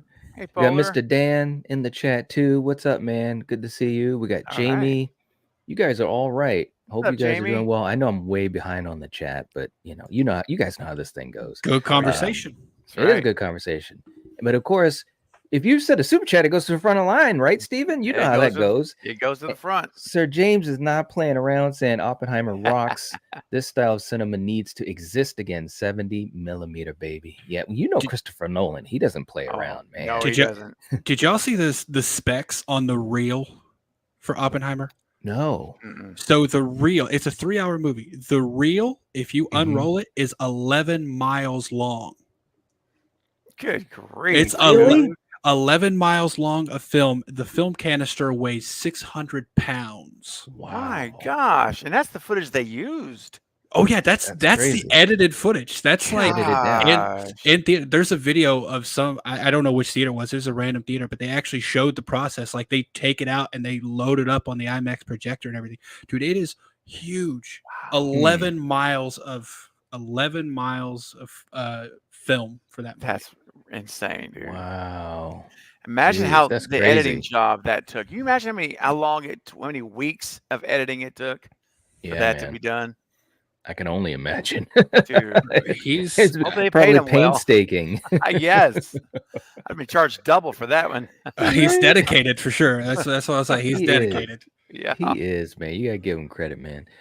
James, thank you so much, man. We appreciate you so much. Seriously. Yeah. And I know awesome. I knew you would have enjoyed Oppenheimer, definitely. Let's see. Val reminding people, don't forget to subscribe to Eric's channel. We've got the link in the chat. And I know that she had put Steven's in the chat too. Don't forget to subscribe to Steven's channel. And I've got the links in the description. Very, very cool. And and please make sure to smash the like button. Absolutely. Well, Absolutely. I have a question for Sir James Brown. Does he live in America? Live. This is the question. I'm not gonna lie, man. I've got that on my Spotify because I'm a huge Rocky fan. I know, man. I love that song. Spotify. I do too. It's a fun song. It makes you smile, and you get into it. It's great. That's right. Hey, you know what? Knight, we've got a few super chats, but you know what? I haven't seen our good buddy bringing that what over here, man. I haven't. I think it might be appropriate to bring it over here, dude. I was just thinking about that. You're gonna say that. All right, well, real quick, let me get to. We got first of all, and for Val, and this came up too. Channel membership anniversary, 14 months, man. Isn't that crazy? That's awesome, Val. That is absolutely. Where's the time go? Well, that's true too. Where has the time gone? It seems like just yesterday, all of us would be, hanging out on whoever's channel, don't matter, but just like getting to know each other. And we have so many good laughs, guys. Yeah. And, and I know and all three of us, we've talked about this, and Steven, you talk about it a lot too. But I think that's one of the coolest things about doing this is that we get a chance to hang out with each other weekly. Isn't that crazy? Weekly, dude. I don't spend time with my family weekly. I don't even spend time with good friends weekly. No, but we do. No, I spend more time with you guys than like 90% of my family, my relatives. That's right. Easily. I spend more time with you all than 100% of my family. Yeah, there you go. I mean, excluding my fiance, like right. obviously, yeah. but like my my blood family, no, I spend more time with you than any of them. So yeah. it's just crazy, man, and to just have all these moments and stuff. It's very humbling, and Val, you've been a big part of not only the community here, but all of our channels and communities, and whether it's during a live stream, on our videos, on social media, DMs, on the phone, it's like it's really, she's probably like, okay, Knight, stop it. But seriously, thank you so much. And for all of you guys to hang out with us on a regular basis, that means a lot, and it's not something that's expected, but we appreciate it. But she's saying it's been an amazing 14 plus months, have made tons of amazing friends and memories. Thank you for this wonderful community to hang out in. Love you to the moon and back. Aww. Same here, Val. You're all right. You're gonna get me all emotional. But thank you so much. Really. Very, very cool. And Kyle also coming in with we talked about this earlier too. Mindy being an opening kill, Yep. the call between her and Ghostface. It could Ooh, happen, man, and it could. I wouldn't be against it Nope. whatsoever. I wouldn't be against it whatsoever. Question is, would you stand up and applaud it, or would you just be, yeah? Because I mean, I'm actually kind of hoping it happens. If it's not, if they can, I don't want Tara to be the opening kill, but I have a feeling she may have to be. But Mhm. if not, I think Minnie's a great way to start. You're going to raise the stakes. Mm. Say good night to the bad guy. Right. Say good It night could to the happen. bad guy. Wow. Okay. Ah! Ghost in the Machine. But yeah, man, seriously, when it comes to Mindy, it's a powerful opening kill. I mean, you got Cotton Weary Yeah. in Scream 3 Mhm. that died right at the beginning. So kill one of the core four. Let's start this movie off with raising the stakes. Because let's be honest, Radio Silence and it's really Guy and James. They lowered the stakes in 6 back down because everyone lived, happy ending. And so they need to raise the stakes back up, I think. And you got to kill a core 4 member to do that. I would like right. if they did that to give her an awesome death, because I'm gonna be honest, so far her scenes have been just nothing. Like she's my least bro. She acts like she's dying, but she got slashed in the arm. That's it. Right. Like, Yeah. and Annika had more fight in her, and she was literally, her intestines were spilling out. Like, dude, seriously. Yes. I know. So I don't understand that. If she goes out, I want her to have like an awesome. I want her to give Ghostface the fight of their life. Yeah. Like, Mhm.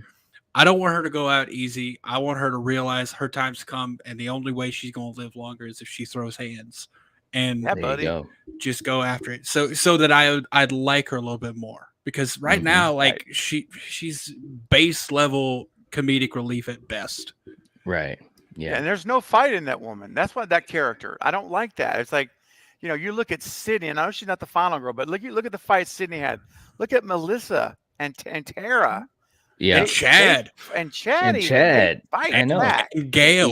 Even though he's the Yeah. Terminator, but he had fight in him.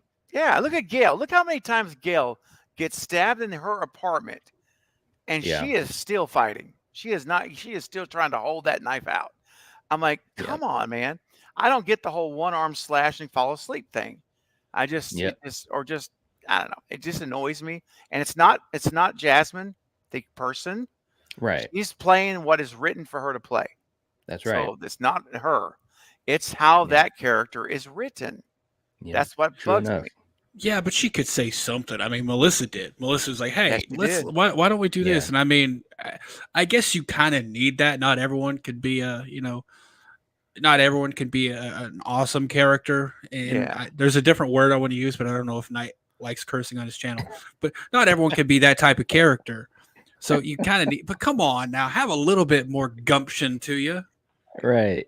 Yeah. Put some more umph into it. And speaking of putting some umph into it, let's do this, because I know this will bring a smile to you guys, and especially Steven. Here we go. And thank you guys for all your support here on the stream today. Bring that fat ass over here. Oh, I wanna.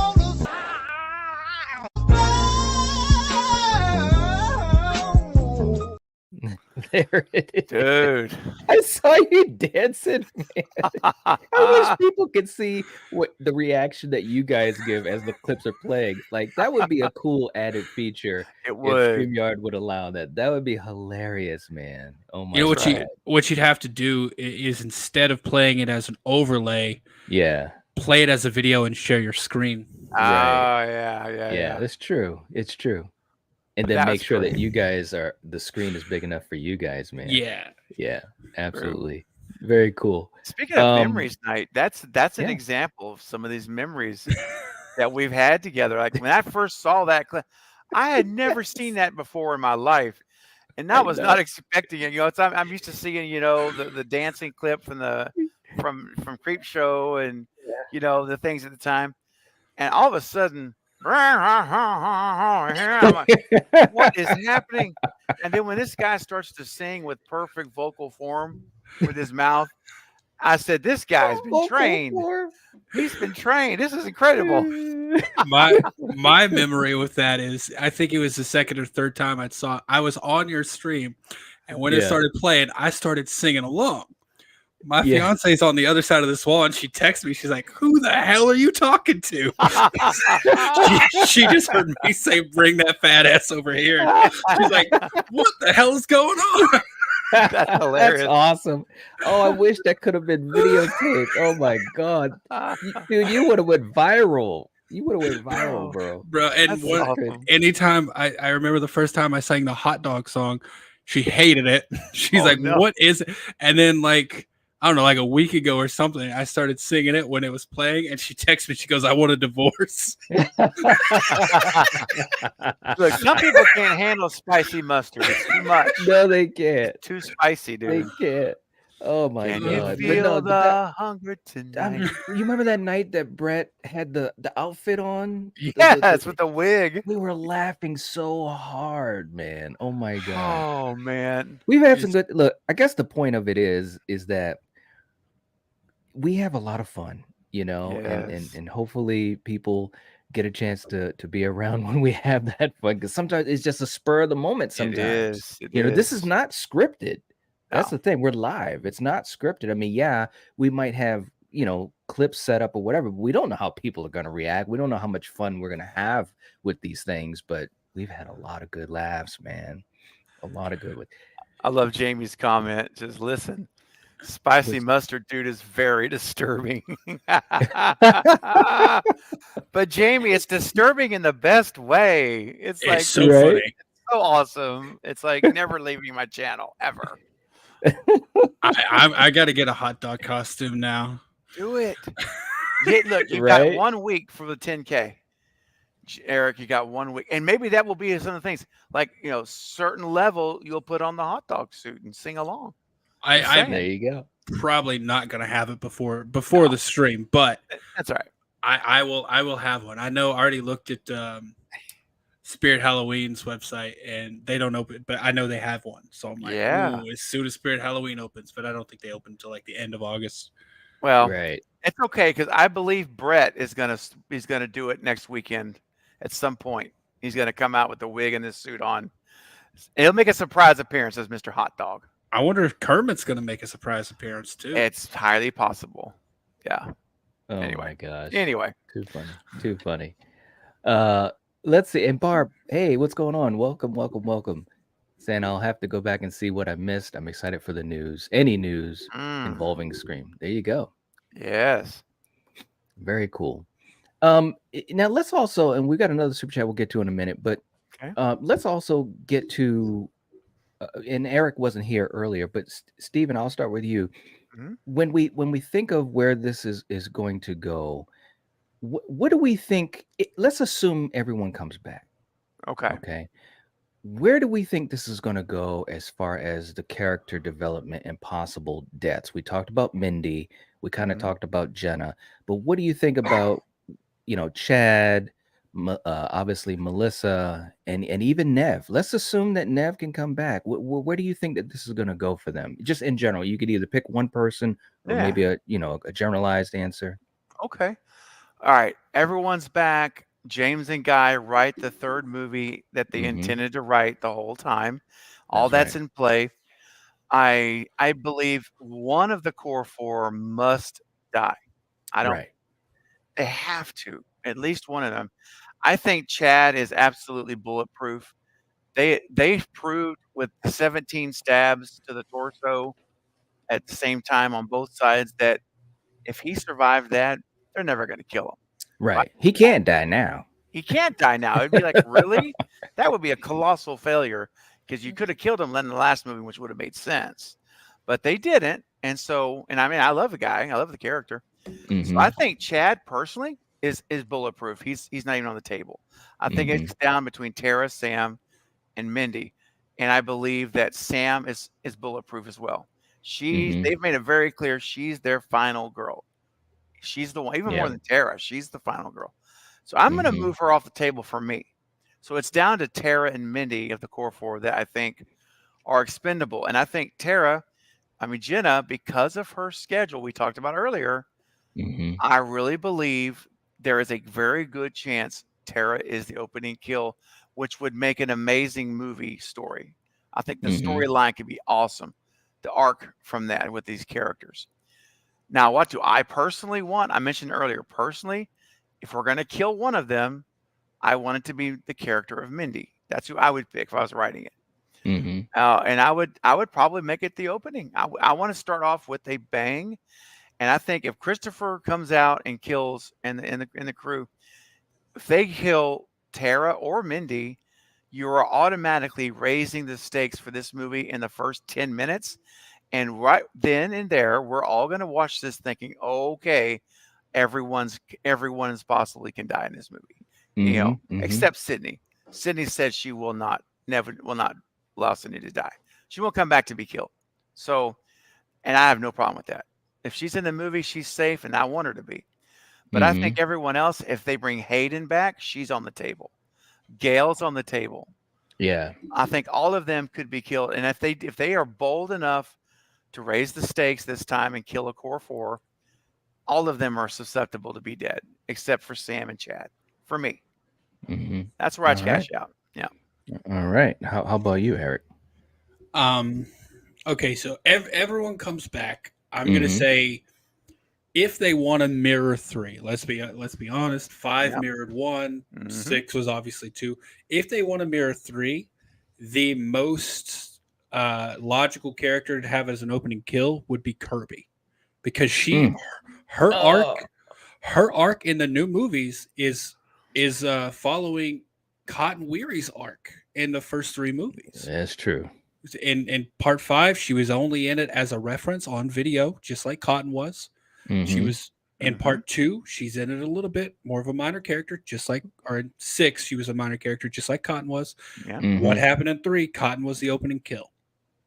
Right. Kirby is a logical choice if they want to mirror 3. However, here's what I think would be great.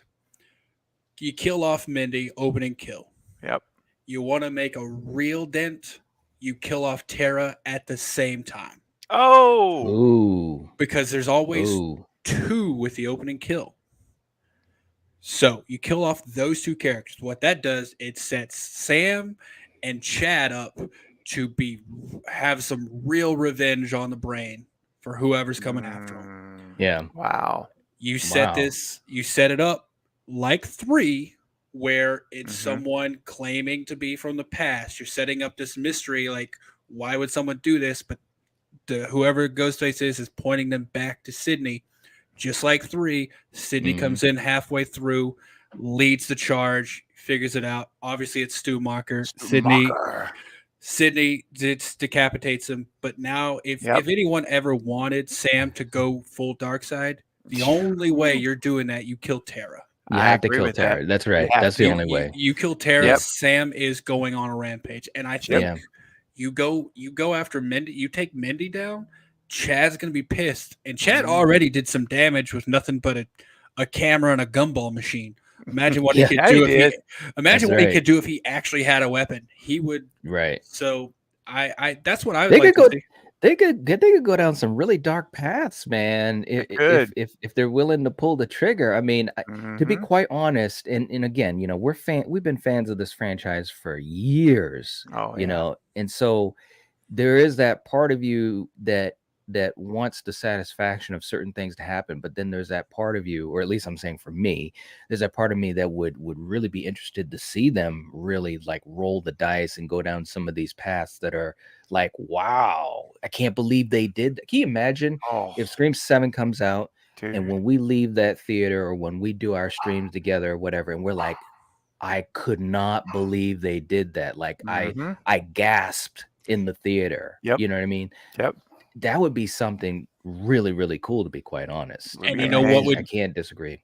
You know what would do that is if they killed Mindy and Tara as the opening kills. Dude, my jaw would be dropping to the floor. Exactly. Right? None of us, no one in the cast would be safe if they killed those 2 as the opening kill. Yep. Absolutely, man. Whew. And then you get you get Kirby coming back to help investigate because she's got a special interest in Ghostface attacks. And Yeah. then That's Kirby, right. you got Sydney. Sydney's in the exact same place she was in part 3. She's That's right. off the grid hiding. I mean, Yep. obviously she's not hiding as much now, but she's off the grid. So That's right. you got the perfect setup to mirror Scream 3. Mm-hmm. And at this point, I'm okay with them doing that because Mm-hmm. Yeah. you're not going to make, in my opinion, you're not going to make a better one than Wes made, but with the Stu, that element still being out there, you have the perfect setup to do the ending trilogy surprise like Roman was. So I feel like you need to do that to get Stu back, and I think that's just where it should go, in my opinion. Yeah. It would be definitely pretty crazy, man. I agree with you on that. Real quick too, just to catch up in the chat, we got my buddy Ken. What's up, man? In the chat from Mid Level Media, saying what's up. Good to see you, bro. Hope you're Hello. doing well. Very, very cool. Saying crazy news, but Landon has a good track record, so he should fit right into the Screamverse. Absolutely, man. We totally agree. And man, good to see you, and hopefully we get to talk again soon. If you guys haven't subscribed to Ken's channel, definitely do so, man. And we got Blucka's in the chat. Holy Blucka, crap. dude. What's up, man? Good to see you. Hope you've been doing well. Yeah, good to see you, buddy. Yeah, man. Said can't have every character with the proper fight or flight responses. Well, that's true too, especially in a horror movie, man. No doubt. None of them had the proper fight or flight responses. When Danny messaged them, or when Danny airdropped that photo, did you see what they did? They literally stopped what they were doing. They ran to stand outside the door and just looked. That's right. That's it. They all stood there in a line, like they're just Yeah. waiting for him to come up and stab. They're all going, come on now. That's right, Like, man. Sam, oh my God, I know, scene. That scene. Anyways.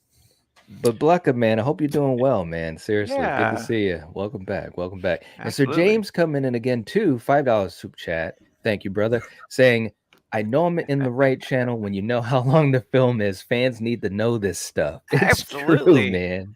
It's true. I mean, that's a special circumstance, though, to be honest. Like 11 miles of film, that's something. Come on now. That's something like right, John man. Hughes would do. Like John Hughes used to always shoot tons of more footage of his movies, remember? And like hours of footage, and never used it. It's a shame. Yeah, we never man. got to see I any know. of that. A lot of stuff on the cutting room floor, man. Mm-hmm. Thank you so much, James, man. We appreciate you, and glad that you're enjoying the streams, man. He says, I'm in LA. I've seen James Brown in concert 3 times. The Oh, so best you ever. are That feeling is good. awesome. That's what I'm That is talking cool. about. That is cool. Very cool. That's cool. I love It's it. a content creator's world. Steven. Oh my God. Hey, and by the way, this is a little bit off topic, but I just throwing it out there. Did you Mhm. guys? I haven't read the article, but I just saw it, like the little blurb or whatever. But did you guys see that the director of Saw 10 has said this is the longest Saw movie in the franchise? Did you see that? I think I had seen that. I can't remember. It just came out. Yeah, I saw it like I saw it like in the middle of the night last night at 1 in the morning, and I didn't look at it yet. Oh, But yeah, he okay. apparently, I'm gonna go back and find it. But apparently, he's confirmed this is it's the longest. I don't know what the runtime is, but it's the maybe it'll be in there. But it's the longest Saw movie we've ever seen, there's ever been. Oh, So wow. I don't know if that means Interesting. it's 2 hours, 2 hours and Yeah. 15 minutes. I don't know. Mm-hmm. But Wow, I thought that man. was interesting. Yeah. And hey, May, what's going on? May's in the chat Hey, too. Good what's to up, see man? you. You guys are all right. You guys are all right. All right. And everyone's saying, "What's up to Blucka?" Yeah, man. Yeah, Good to man. see you. Awesome. Good to see you. Good to We see missed you, you. Blucka. Absolutely, man. All right. Polar Yeah. Night getting the gigs is my fave. Oh yes, me too. And I've had a chance to break Night at least 4 or 5 times on a live stream. It I doesn't know, happen all man. the time, but in in certain moments he will break, and I will get him, and he has to go off camera Yeah. because he is just dying. So he just and it's lovely. I think it's awesome. It is fun, man. I think it's funny that people get a kick out of it, to be They honest with you. do. And Polar has said that a couple times, and I'm like, well, I'm glad that my laughter can help you have laughter. That's right. It's great. It's absolutely great. I found that Spicy article, mustard Stephen. You did find about it. Saw. Yeah, Oh, yeah. okay. It doesn't say the runtime. It's apparently he was doing a panel at Midsummer Night's Scream, Okay. and Oh. he said there's so much more to this film than even the amazing amount that was there. I can say it's the most epic, and this might sound scary, but it's the longest Saw movie. We don't waste when we're editing a Saw movie. We don't waste time. So the fact that it's long, I think, is a testament to just how well it's done. Ooh. Mm. Its extended runtime is not due to unnecessary scenes, but rather a testament to the well-crafted storytelling and execution of the film. Nice. Well, that's interesting to say they didn't, because you always think about filler. Are we going to have this slow, drawn out stuff where you're just like, but Right. that's good that they said that. It's interesting. Okay. Cool. Yeah, man. Yeah, I mean, I'm excited for it. I made my feelings about Saw X known as well. I mean, I'm a little skeptical at this point. But Well, Wow. I felt as though, and I did. And hey, Denisha, how you doing? Hey. I did a reaction to it, and I feel like, of course, we haven't seen it yet, and I'm Yep. always like, okay, I'll know for sure when I see it, but right at this point, and of course, making sure the lens is out there that I'm a huge fan of the franchise. I think that they've got some good elements. The biggest good element is Tobin Bell looks like he's front and center. So that's good, because I was really worried as far as when they said Tobin Bell was coming back. I was curious to know how much, and it looks as though he's right front and center, totally integral to the story, and the story is personal about him. Mhm. The revenge, and so I think that could be. And it's a very powerful story, man. I mean, this actually happens to people, when they have certain procedures that are a little bit more experimental, and they're expecting certain, results and so forth. And It's true, this man. this is something that really is applicable. And I think that it's reminiscent of Saw 6, which I think was a very strong film in the series, where it Mhm. was about the insurance companies. So from the front door perspective, I'm happy so far. I'm still cautious, but I'm happy Yeah. so far as what it looks like. But Yep. time will tell. Yeah, Time will I'm tell. with you. my thing, and I said this on a video that I did, and I don't know if any of you watched it, but my thing is, when you watch the first Saw, or when you watch Saw 6 or any of the other Saws, for me, part of the great things about that movie is the story developing in front of you, like Mhm. figuring out the mysteries, like figuring out who the people in the traps are, what they Right. did, and Mhm. everything, and who the killers are. But for me, Saw 10 or Saw X, we already know too We much, know. man. In my True. opinion, because like we already know, True. Yep. we know Tobin Bell is back. We know John Kramer. We know Amanda, and we know not Costas, but Hoffman. We know all three of them are Hoffman. back. Yep. We know who the people are in the traps, Uh-huh. and we Mhm. know why they're in the traps. We know Yeah. it. We know the whole. It's what seemingly is everything, Yeah. Mhm. except just the execution of it all. Yeah. Yeah, Right. and Yeah. they're literal executions. So um, we know, Yeah. and that's my only hesitation with it so far is, and they could completely have something up their sleeve that I don't know about, but Mhm. we also know what happens in Saw 2, so Mhm. we know how this movie has to end in terms of several characters. We know Mhm. Jigsaw's not getting caught. We know he's not getting killed. We know Amanda's not getting caught or killed. We know. So that's my only hesitation is I feel like because it's a prequel to part 2, which is weird to say, but Mhm. because it's going backwards in time in the storyline, and they laid out exactly why these people, what they did to him. I feel like there's not going to be as much mystery to be revealed, I and see Mhm. what you mean. Yeah. Yeah. that But takes away from it. in my opinion. but one thing I'm thinking, though, and it could just be hoping against hope, is that I have this sense that they've got to have a really good twist or angle Yes. to the story. You know what I mean? Because that's what these movies, it's a big part of these movies. Mhm. And you're coming back with the 10th film, coming off of, what some people weren't really hot on as far as Spiral. And of course, Tobin hasn't been involved with it in a long time. And also you're taking this risk, because it's been a while.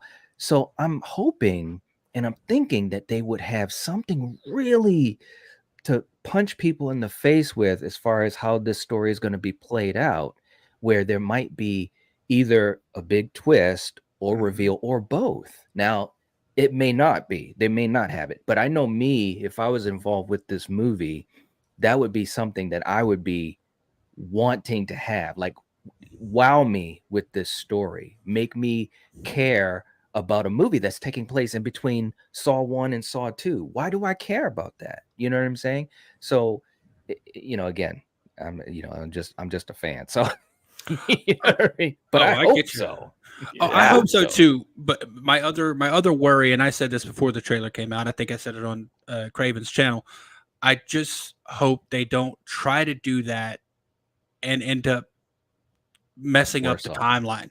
Well, just mess up the timeline, because that's the problem. Any reveal or twist they do has to work within the next 8 movies. Right. Yeah.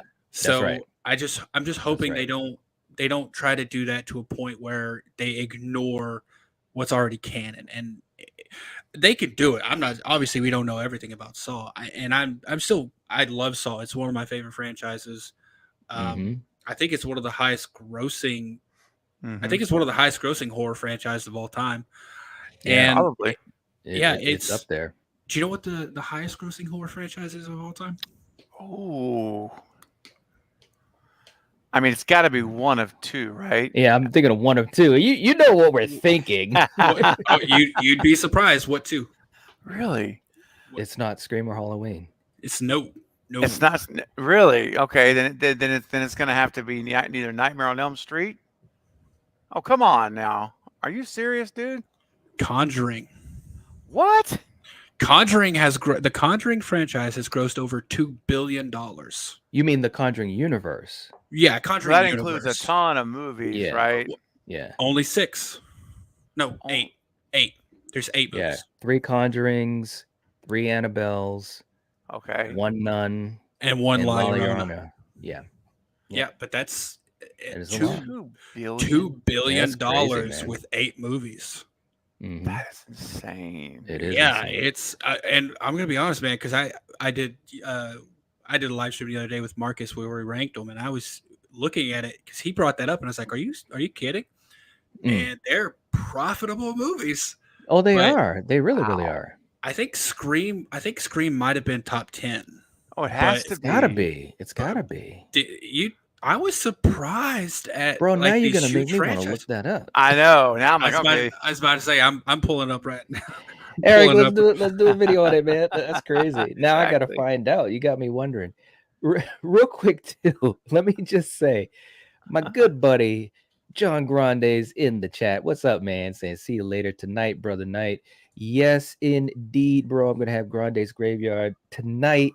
We're gonna be talking, getting the whole story on his beginnings and what's going on with him today. So definitely hang out with us. It's going to be a fun time tonight at 8 p.m. Eastern Standard Time. Grande's a really good friend for a long time. So definitely come back and hang out with us later on tonight. Yeah. And I hope you're doing well, bro. I hope you. Hey, look at Mayan. Mayan is all right. She's all right. Saying join Night and Grande's Graveyard interview tonight. May, thank you so much. Seriously, the support and you guys not only just having fun in our chats, but also helping us to promote each other. That's really, really cool. We really, really appreciate that. And man. I know Grande does too. Thank you. Friday the 13th doesn't even crack top 20. No, it doesn't. Well, I guess I could understand. Well, I guess I can understand it because so many of the movies were in the 80s. You know what I'm saying? Halloween doesn't make top 10. The only big franchise, Scream. Scream is number 7.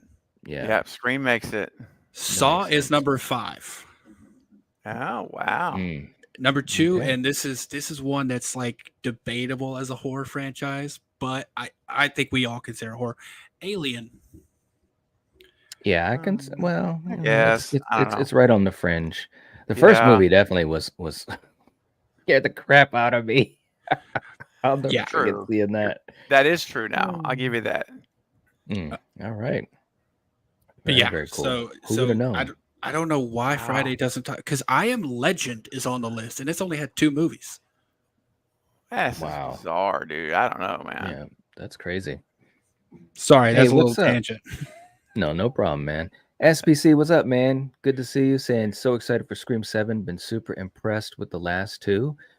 Yeah, man, absolutely. Saying I wish we could have gotten more classic Kirby from 4. She literally was us in that film and would have added so much more to 6, as much as I loved it. Yeah, man. I mean, I'm a huge Kirby fan too, and I agree. I wish we could have had a bit more of her in 6, and maybe a little bit more of that Kirby vibe. But I will say I was at least glad we got what we got, because I was, and Steven, you know this too. We talked about this on the collective. I was nervous, man. I was like, I hope they don't, because we saw what they did in 5 with Gail and with Sydney. You know, they just Right. did not have a lot to work with. No. Gail didn't have a lot to work with in 6 either, which was, Oh you know, no. it's like, good God. I hope. Yeah. Look, Christopher Landon, please let OG characters have their shine in 7. Please. And let me audition for the dang movie. There you go. Right? Hey, and while we're asking her, as we're doing a wish list for Christopher Landon here on this live stream and maybe listening right now, please bring back Max LaFerriere as Ghostface from Scream 6. Mm, That yes. guy is a beast under that Yes. in that costume. Oh my Mhm. gosh. Yes, indeed. Yes. Absolutely. Absolutely. Please, man. No doubt. Jamie says, I was wondering if anyone else noticed that Dermot Mulroney's daughter in Insidious 3 is also named Quinn. I did know that. That is Oh, crazy. that was not an accident then. Very cool, I man. didn't notice it until probably about a week ago when I started rewatching the Insidious movies.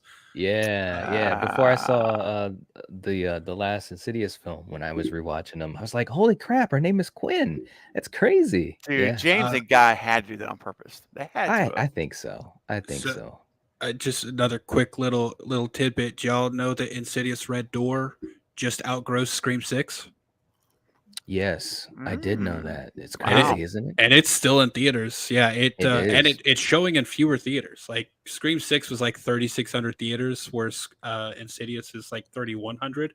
Mhm. But yeah, man, no one's talking about Insidious 5 or Red Door. Yeah, no one's talking Right. about it. But I'm like, it's the highest grossing in the franchise right now.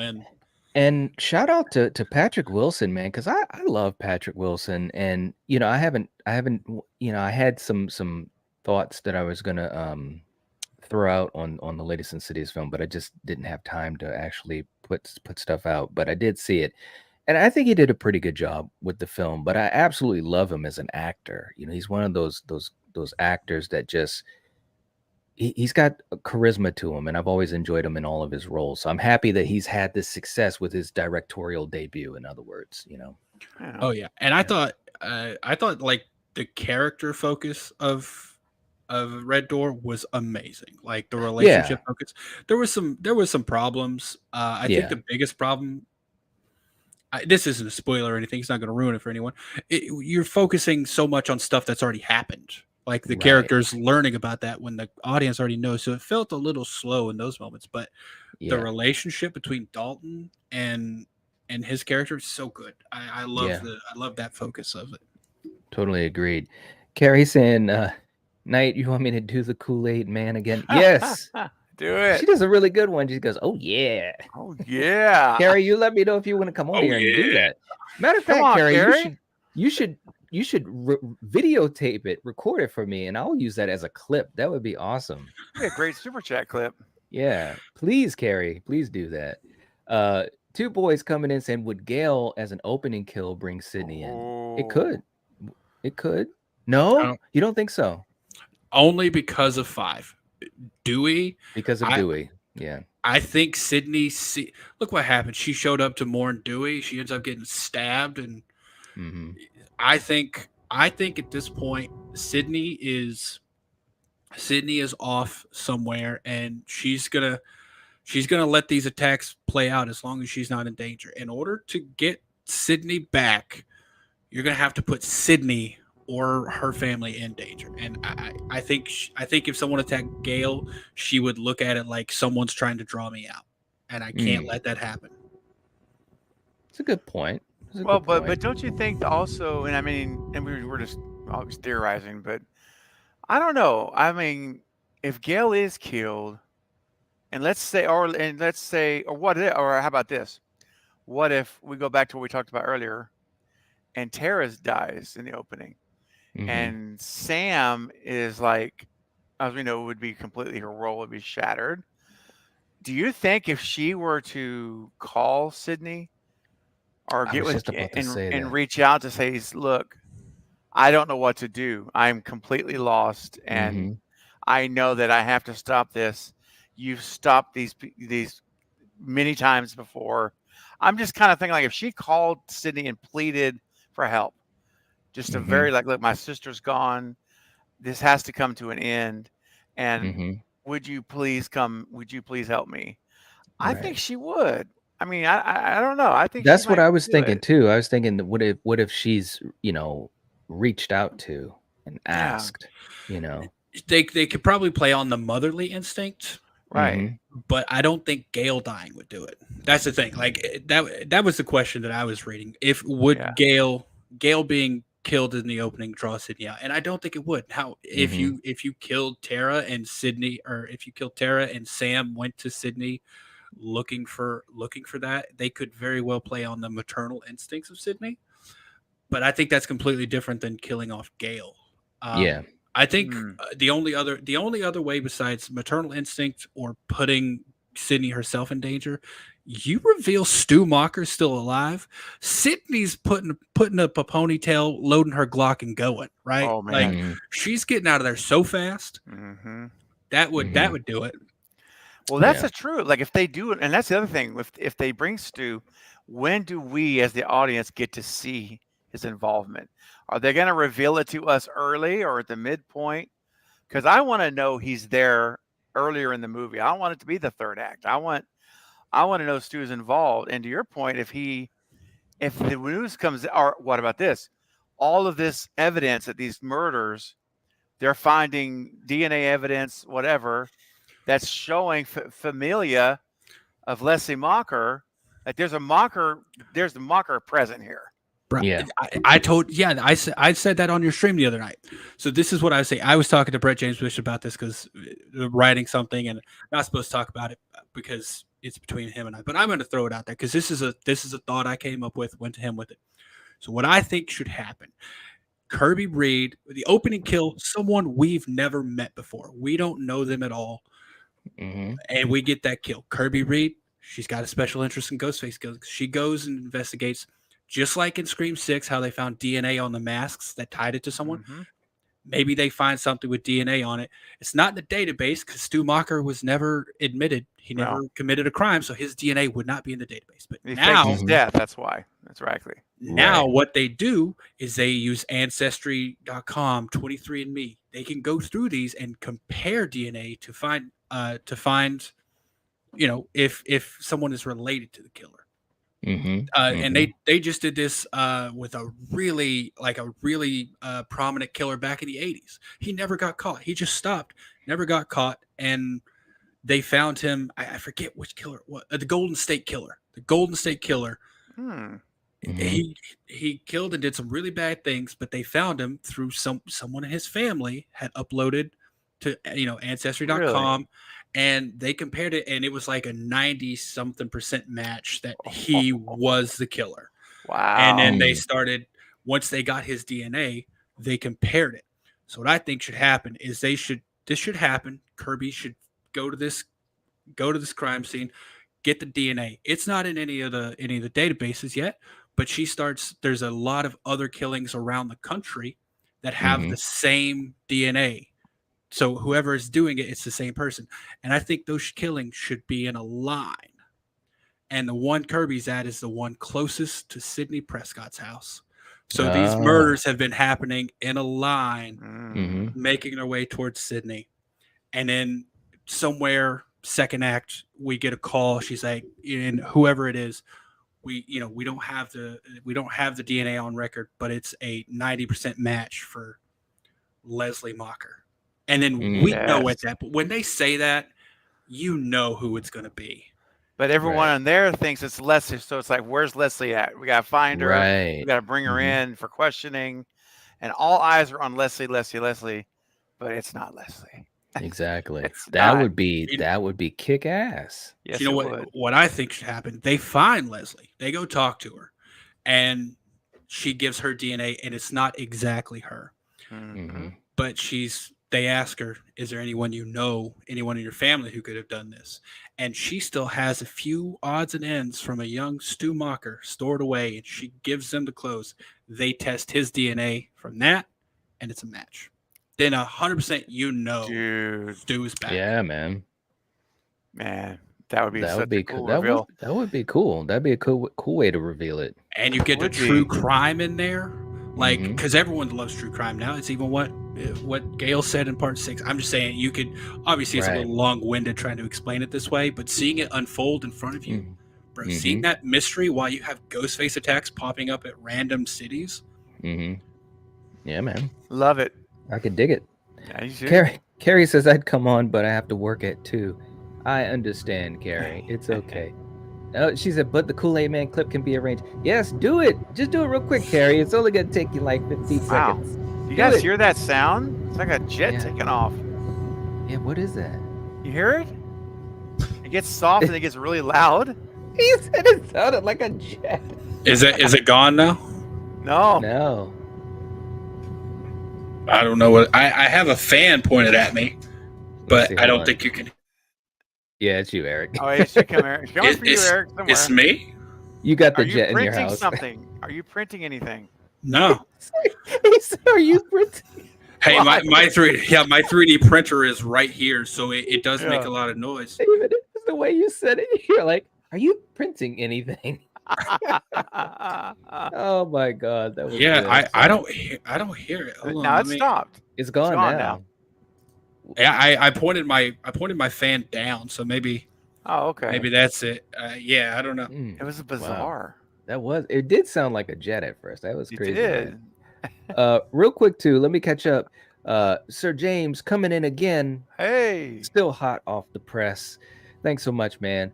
Saying the first Saw movie is too good. That's all you need. Like the 70s version of The Exorcist. That's all you need. The effect are to notch in the original Exorcist. I think basically saying with the original movies, that they didn't even need. Well, and it's true though, man. I mean, and I think with the original Saw, that they did not have an idea that they'd be doing another 9 movies in that franchise. No, not it's at a masterpiece. all. Yeah. The first movie is just so good. And it is true. I mean, I agree with James on this because there's so many films, whether it was this or The Exorcist or Halloween or just so many, that it could have just stopped right then and there, and that's all you would have needed. And there is that part of me that sometimes wonder, what that would have been like. There's no doubt about that at all, because some franchises weren't able to ever reach those heights again, or to even carve out another successful path of stories. It's crazy. Yeah, it's absolutely crazy. Yeah, I will say the first Saw movie is too good. Like, to be honest, I rewatched, like I said, I rewatched it the other day, and I hadn't watched it. It must have been, I don't know, 5 years, and just the way everything unfolds in front of you, and it's kind of non-linear storytelling because they're jumping back and forth, and everything about that movie was so well executed. Yeah. Like, it just, and when you see him stand up at the end, dude, the whole theater, bro, it like, I still get goosebumps when that music starts kicking in, and like the realization sets in, And Yeah. like Yeah. when he just casually says the key to that lock is in the tub and The walks look off. on Lee Winnell's face too. You got to give Lee Winnell a little bit of props too, because Yeah. the look on his face is the feeling I had in my gut. Kind of like, what? Bro, and then that's one True. of the things I love about the Saw movies so well is their flow. Because in some of the later movies, I forget which one because they kind of run together, but Mhm. it actually shows them setting up Uh-huh. for that trap, and like you see Right. him inject a drug, and he's like, "It's gonna slow my heart down." And you're like, Yes. "Oh my god, bro, it is such it's I'm gonna say it's near a perfect movie in my opinion." Yeah. Yeah, Yeah, I think fantastic. so too. And that It- twist was just near perfect, man. Yeah. Nobody saw that coming. No one. Nobody. No No. one. And there are people that say that they have, and you're lying. You are You lying are through your teeth. lying. You're You're ashamed of yourself. lying. There's no The way. only people who knew that were coming were the people who wrote it or acted it. That's That's the only right. people. That's right. Absolutely, man. So James, thanks so much, man. We appreciate you, bro. Yeah. And Blucka was saying the problem is it's a direct sequel to Saw 1. How does Saw 6 come into play? Well, in Saw 6, when he goes to the insurance company, he goes to the insurance company because of the experimental procedure, and the insurance company, I forgot the guy's name, but the head of it that knows John Kramer said, we can't cover you if you opt to do this. So I think they're gonna be smart enough to make sure that they they don't mess Yeah. that part of the timeline up. But I think it flows in perfectly, because that was the whole thing. He was talking about this experimental procedure, and that he wanted to try Easton, it. wasn't it? Wasn't the character's name Easton? Easton, William yes. Easton. That's Easton. right. Yep. Yes, you're right. Piranha. So yeah, dude, I love that part too. That's so funny you said that. It's so random. It's Piranha. Yeah, he was like, because William was talking about the numbers and the system that they have to see who gets covered and who doesn't, and you got John Kramer, and again, all credit to Tobin Bell, because he is a G. All right, he is the man. Oh, he's great. He's walking by the fish tank, and as William is just being a total piranha, he just looks at him. He's like, piranha, and it's like, I love that. Good call, Eric. That's awesome. Bro, I love the Saw movies. It's one of my favorite franchises. Like, I don't think it gets near enough credit for what it is. It doesn't, man. I mean, I know there's a lot of people, and there's probably people here today that and everyone has their own taste. There's no doubt about that. Sure. But I think sometimes people get caught up in the razzmatazz. It's like the traps and the quote unquote torture porn. But to me, and I think this is very true, because I've seen all the movies a lot of times. I've seen every Saw movie in the theater. Mm-hmm. I think that the traps is a very small percentage of what the overall movie is. The biggest part of the movie is the mystery and the story and putting the puzzle pieces together, and why are these people in this situation, and Jigsaw's idea of trying to rehabilitate and this and that. I think those are the biggest pieces of all the Saw movies. Oh yeah, and they flow so well together. And I've said I it. think so too. I've said it a lot, and I'll keep on saying it. Saw is just a big, beautiful horror soap opera. That's what it is, and it just keeps going, and I love it, and I love that about it. And all the things you just said about what makes Saw so good, I 100% agree with. Which, taking it back, is why I'm a little worried about Saw X. Because we know those details already. So I'm just fingers crossed. I'm going to be there open night. Believe me, if there's an early access screening, I'm gonna be in the seat for it. But they probably gonna have something tricky up their sleeve, and I can't wait to see what it is. And if you know me, if they don't, and it's just a less than stellar movie, I'm gonna say it. But my fingers are crossed that it's gonna be great, because Saw is great. I mean, I love every single one of the movies, including Spiral. I don't know why Spiral gets so much hate. Yeah, I enjoy Spiral as well. I mean, I definitely think it had some missed opportunities, but I think that it was still. It's a tough situation, man, because they were trying to break away from a lot of the norm, but yet you can't break away too far. You know what I mean? Um, but yeah, I do enjoy it quite a bit. It's lower on the franchise ranking for me for sure. But Hmm. so many of Yeah. those movies were just so like the reveals, the story, and of course I wanted to talk about the reveals. They were just so cool. That's why this one has to have it. It can't look, man. I'm gonna say it right now live, and this isn't even a stream that's really about Saw, but I'm gonna say it live, man. There has to be a big twist Yeah. reveal. Has to be. And I think there will be. I Hmm. really, really do. So after Saw 3D, I think it's Saw 3D, when we Hmm. found out Logan. Do you think Yes. since now we know Logan was Jigsaw's first apprentice, right? Right, right, right. Do you think we'll see Logan in this? Because we got Amanda, we got Hoffman. Like Logan had to be in there. It wouldn't surprise me, man. It really, Hmm. really wouldn't. I mean, Yeah. I, it wouldn't surprise me, and that's what I've said so far. It You seems know. like they're almost taking the approach I want Scream 7 to take. It's going back to the beginning. We're getting Mhm. everyone back. See, I want to bring back Sydney, Gail, Mhm. Kirby, Stu. Like it's bringing the gang back for a big, I don't know, big send off or whatever Mhm. for this movie. I really hope James and Guy and now Christopher Landon's influence. I hope they do the same thing. And if they can't get the core four or the Carpenter sisters anyway, then I think it's a lock. It's a lock. It's going to happen Yeah. pretty much. But even if they have everyone back, I still want that approach for this next Scream movie. Personally, Mhm. you know, we Yeah. miss. You know, I miss Nev. I love Sydney. I want to see her in every Scream movie. That's just how I feel because she's Mhm. the queen. And Mhm. so I love how Saw 10 is just. I think it's interesting bringing back Shawnee Smith and Hoffman, Tobin, and it feels like why don't we do the same thing? Let's get Sydney and Stu and That's right. Kirby, and let's just kind of we can do that. And not that we're copying them, but I think it would be just a neat parallel of the Mhm. next two movies for these franchises. Kind of did the same thing, Mhm. and it'd be Yep. fun. Yeah. Yep. Absolutely, man. I do not agree with this comment.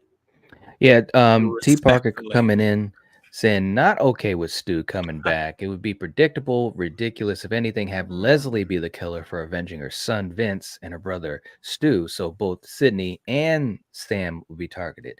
Now, I do like the idea of Sydney and Sam being Yeah. targeted, Sure. but I'm gonna tell you what, and this could go maybe either way with Christopher on board. And I knew that we would get to this point, and I knew we'd probably save it for probably our last foray because we could be going down a rabbit hole here. Oh But yeah. but just to say this, with Christopher on board, the chances of Stu coming back Mhm. could be higher Mhm. or maybe lower. I'm okay with Stu coming back. Obviously, we've talked about this ad nauseum for months and months and months and months and months and months and months. Eric, I'll start with you. Do you Yep. think I know that you don't think it would be ridiculous, but do you think with Christopher on board, does this give us a better chance of having Stu come back, or do you think it's about the same as it was if Radio Silence was coming back? Well, seeing as how the writing team is the same, Mm-hmm. I don't think this changes it at all. I think whatever chances we had, I will say I don't think it's predictable. Um, No. Mm-hmm. like I'd say there's half of the fans, half of the Fandom. what's the fan? That's the word. I was looking for. Half of the fandom, they're diehard that he can't come back. Yep. Right, So right. and even the ones who think he can come back, a lot of them don't think he will. Mm-hmm. I don't think it's ridiculous at all to have him come back. Mhm. And I don't think it's predictable. I do think it could be done wrong. Mhm. I'll say that. As far as Leslie Mocker coming back to avenge her son and her brother, bro, Mm-hmm. you're talking the exact same Ghostface we just got in Scream 6. You had a Ghostface avenging their brother. You had a Ghostface avenging their son. Bro, Yeah. it's overplayed at this point. Let's Yeah. not do that. Let's not do the love interest. Leave Danny out of it. Let's Mhm. let's do something original, which Scream 3 Mhm. was original. You went back Yeah. to the beginning and It was. you found something that you had no idea existed. Or Right. so I think you gotta go that route, or you gotta do something completely different. If it's not Stu, please don't be Leslie Mocker, because that's played out. Like, Mhm. and like I said, I think they could mess it up with Stu. I think they could. If they bring him back the wrong way, I'll be the first to say it. I don't agree with that. And Mhm. I think I don't know how y'all feel at this point, but the only way Stu comes back is if he fakes his death. I think we've seen I think evidence that's now. the easiest way to do it. Yeah. That's the easiest way. Yeah. I won't even go there. I'll go further than that. Based on Scream 6, I think it's the only way, because we see in Scream 6 the FBI and local police both show by that evidence board that the police forces themselves, think Stu Macher's dead. That's a good point, Eric. right. That's actually a real good point. So there's Yep. anyone who says he could be secretly in jail or secretly in this asylum, They would know that. we see on that FBI board True. from Kirby, FBI believes Stu Macher's dead. It says dead 1996. Yep. So the only way Stu Macher comes back Yep. is if everyone thinks he's dead, including the police department. So That's right. if they try to say, oh, he's just suddenly been in this prison the whole time. Nope, not working for me. If they say he was in some asylum, not working for me. So it could be ruined. But here's the thing, Eric. I mean, I guess it's like, if they now, hopefully they know what the writers remember this, what they put on the board here. Yeah. And they would have to do that, because if they do write him in prison, you're right, that makes no sense in continuity with what 6 did. So it would be one of those things where we have to turn our brain off again a little on, because the continuity error. Because if Stu is back, look, man, I will turn a blind eye to pretty much anything. I will enjoy him being back. I'm going to savor it. Yes. But you do bring up a great point. And we've been talking for a year and a half since Scream 5. Yeah. That the best way to do this is to fake his death. It's the only way it's the less hurdles to get over. Right. And it's the most logical. It's the most logical. It is, and it makes the most sense. So anyway, Eric, I love that you pointed that out about the board, because you're right, that the authorities believe he's dead, which reinforces the fake death. And I will add this, and I've said this many times on my channel. I think I have here, but just real quick, I love what they did with Quinn, because Quinn's favorite ghost face was Stu Macher. Remember, that was her favorite. She wore his mask. And then what happened to Quinn in Scream 6? She faked her death. Right. And came back. In 2023 with a modern police force. With a modern police force, all the DNA forensic science that we have now, not in a little small podunk town of Woodsboro in 1996. This is in New York, baby. This is New York today. That's right. So I think the parallel of Quinn to Stu is very interesting. And I think that it could be telling us something if we're really paying attention. Absolutely, man. Absolutely. Yeah. And Carrie, I will definitely check my email.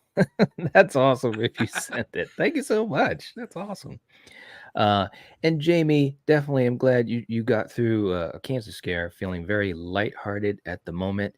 Absolutely, man. Positivity is a great thing. And I'm so glad that everything's looking good for you, Jamie. Seriously. You're all right. You're all right. And I think I'm about caught up to everyone. Can you tell Knight to check his email? You guys are all right, man. People all over the world join the Stu train. I can almost hear Jamie singing that.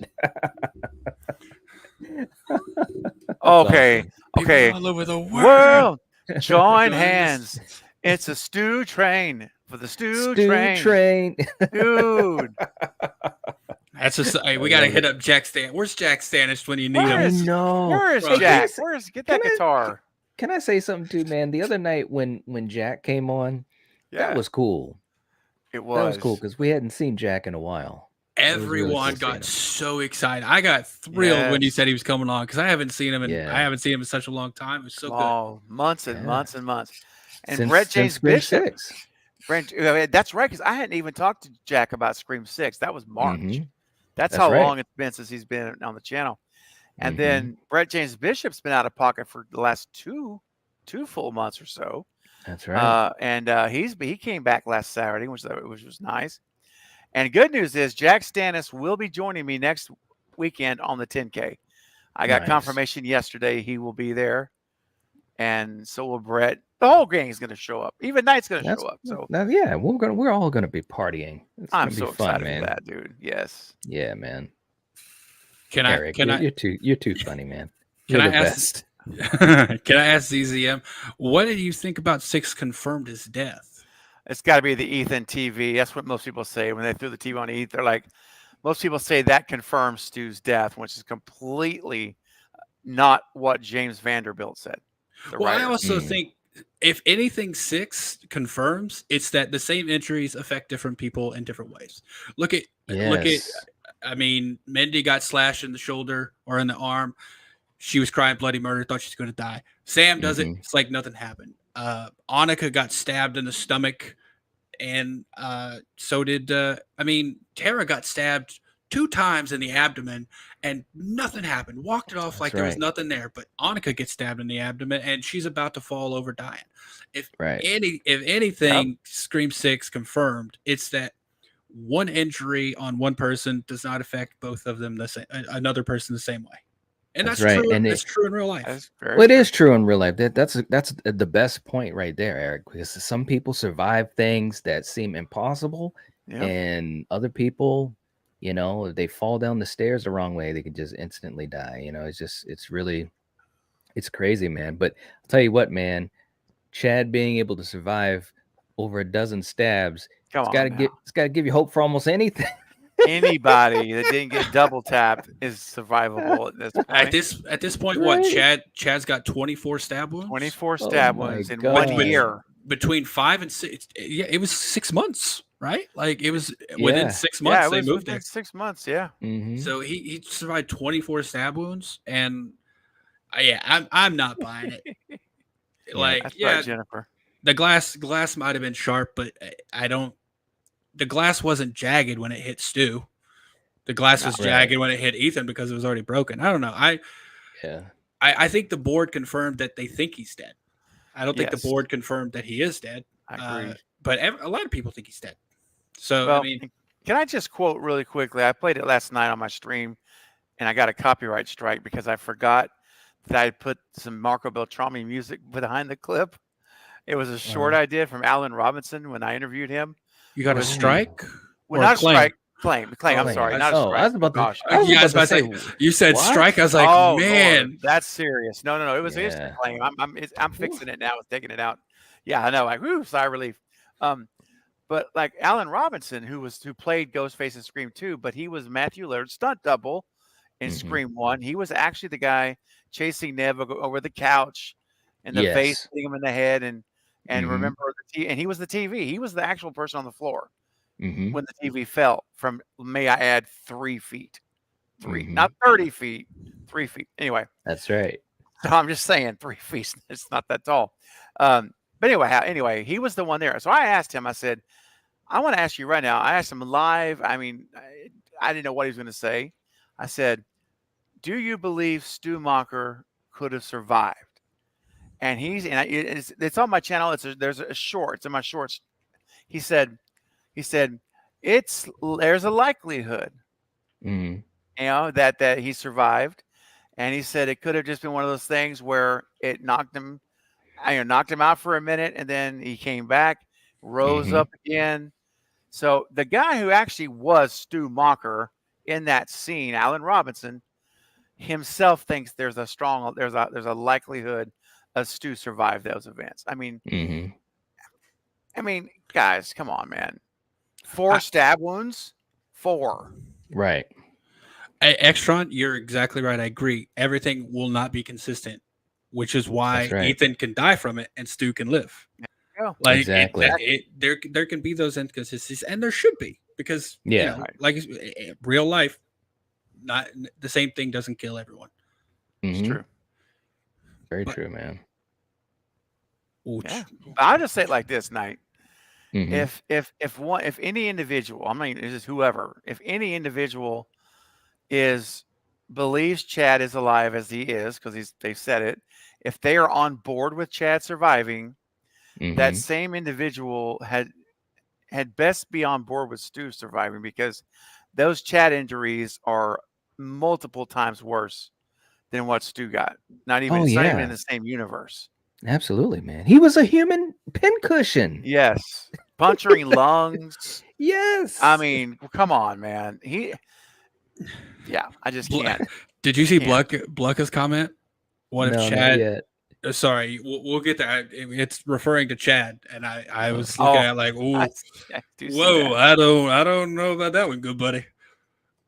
Oh, man. All the attacks were faked? Oh. Ooh. That's Oh, man. I don't know about you, but 24 stab wounds ain't faking it. That's a little too fake. If They'd you're have going, they'd have to really jump a lot of potholes to make that one work. Yeah, man. Wow. And if they were real stab wounds, I think all indications they were, that's dedication to your cult leader or to your cult to say, Right. I want to get stabbed all these places, but just don't puncture a lung. Just go around. I have to get an anatomy thing, like a chart, and like have to practice where to stab with collapsible knives. Right. Pull that off. and they were. I'm not buying it. It's the same thing. People said the same thing about Terra. I'm not buying that one either, man. It's just they're just very haphazard with it. Like they're not Mhm. stabbing in specific locations. They're going frenzied as fast as they can go. That's right. There's like no way yeah. True. know you're surviving that. Right. I don't think that's staged. Mm. Well, he's at the hospital. It had to be some wounds. I mean, he had to have been. I mean, unless it's like because I see what he says about Billy and Stu were stabbing each other. That's true, but that was 2, 3, 4 stab wounds, and they stop. Mhm. Right. It's not like 17. That's the difference. Well, also the difference is you hear their instructions. He's like, right here, don't go too deep. Don't go too deep. Stay to the left. Like it was focused. They were like really attentive to where they were going. Ethan and Quinn were not paying attention to where they were stabbing. They were going wherever they could hit meat.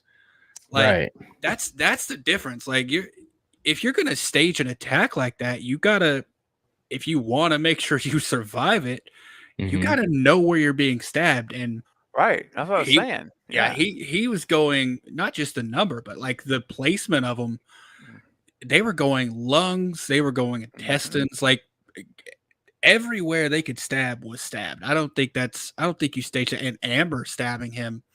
Amber wasn't even really looking. She was looking at the car that was pulling in, because the car in part 5, Sydney and everyone were pulling up. She just stabs him like 5 times, like prison shank style, just right in the lungs. Like there's that was, I don't know, not on board with that being staged. That's a big. He said it's just as believable as him surviving. Him surviving definitely was one of those moments like, come on, guys. But yeah. It's kind of like, okay. There are definitely people who have survived worse. I'll say that. So like, yeah, it's an anomaly for him to survive, but I'm okay with him surviving. People have survived lightning strikes, direct lightning strikes. As we know people have. Stu.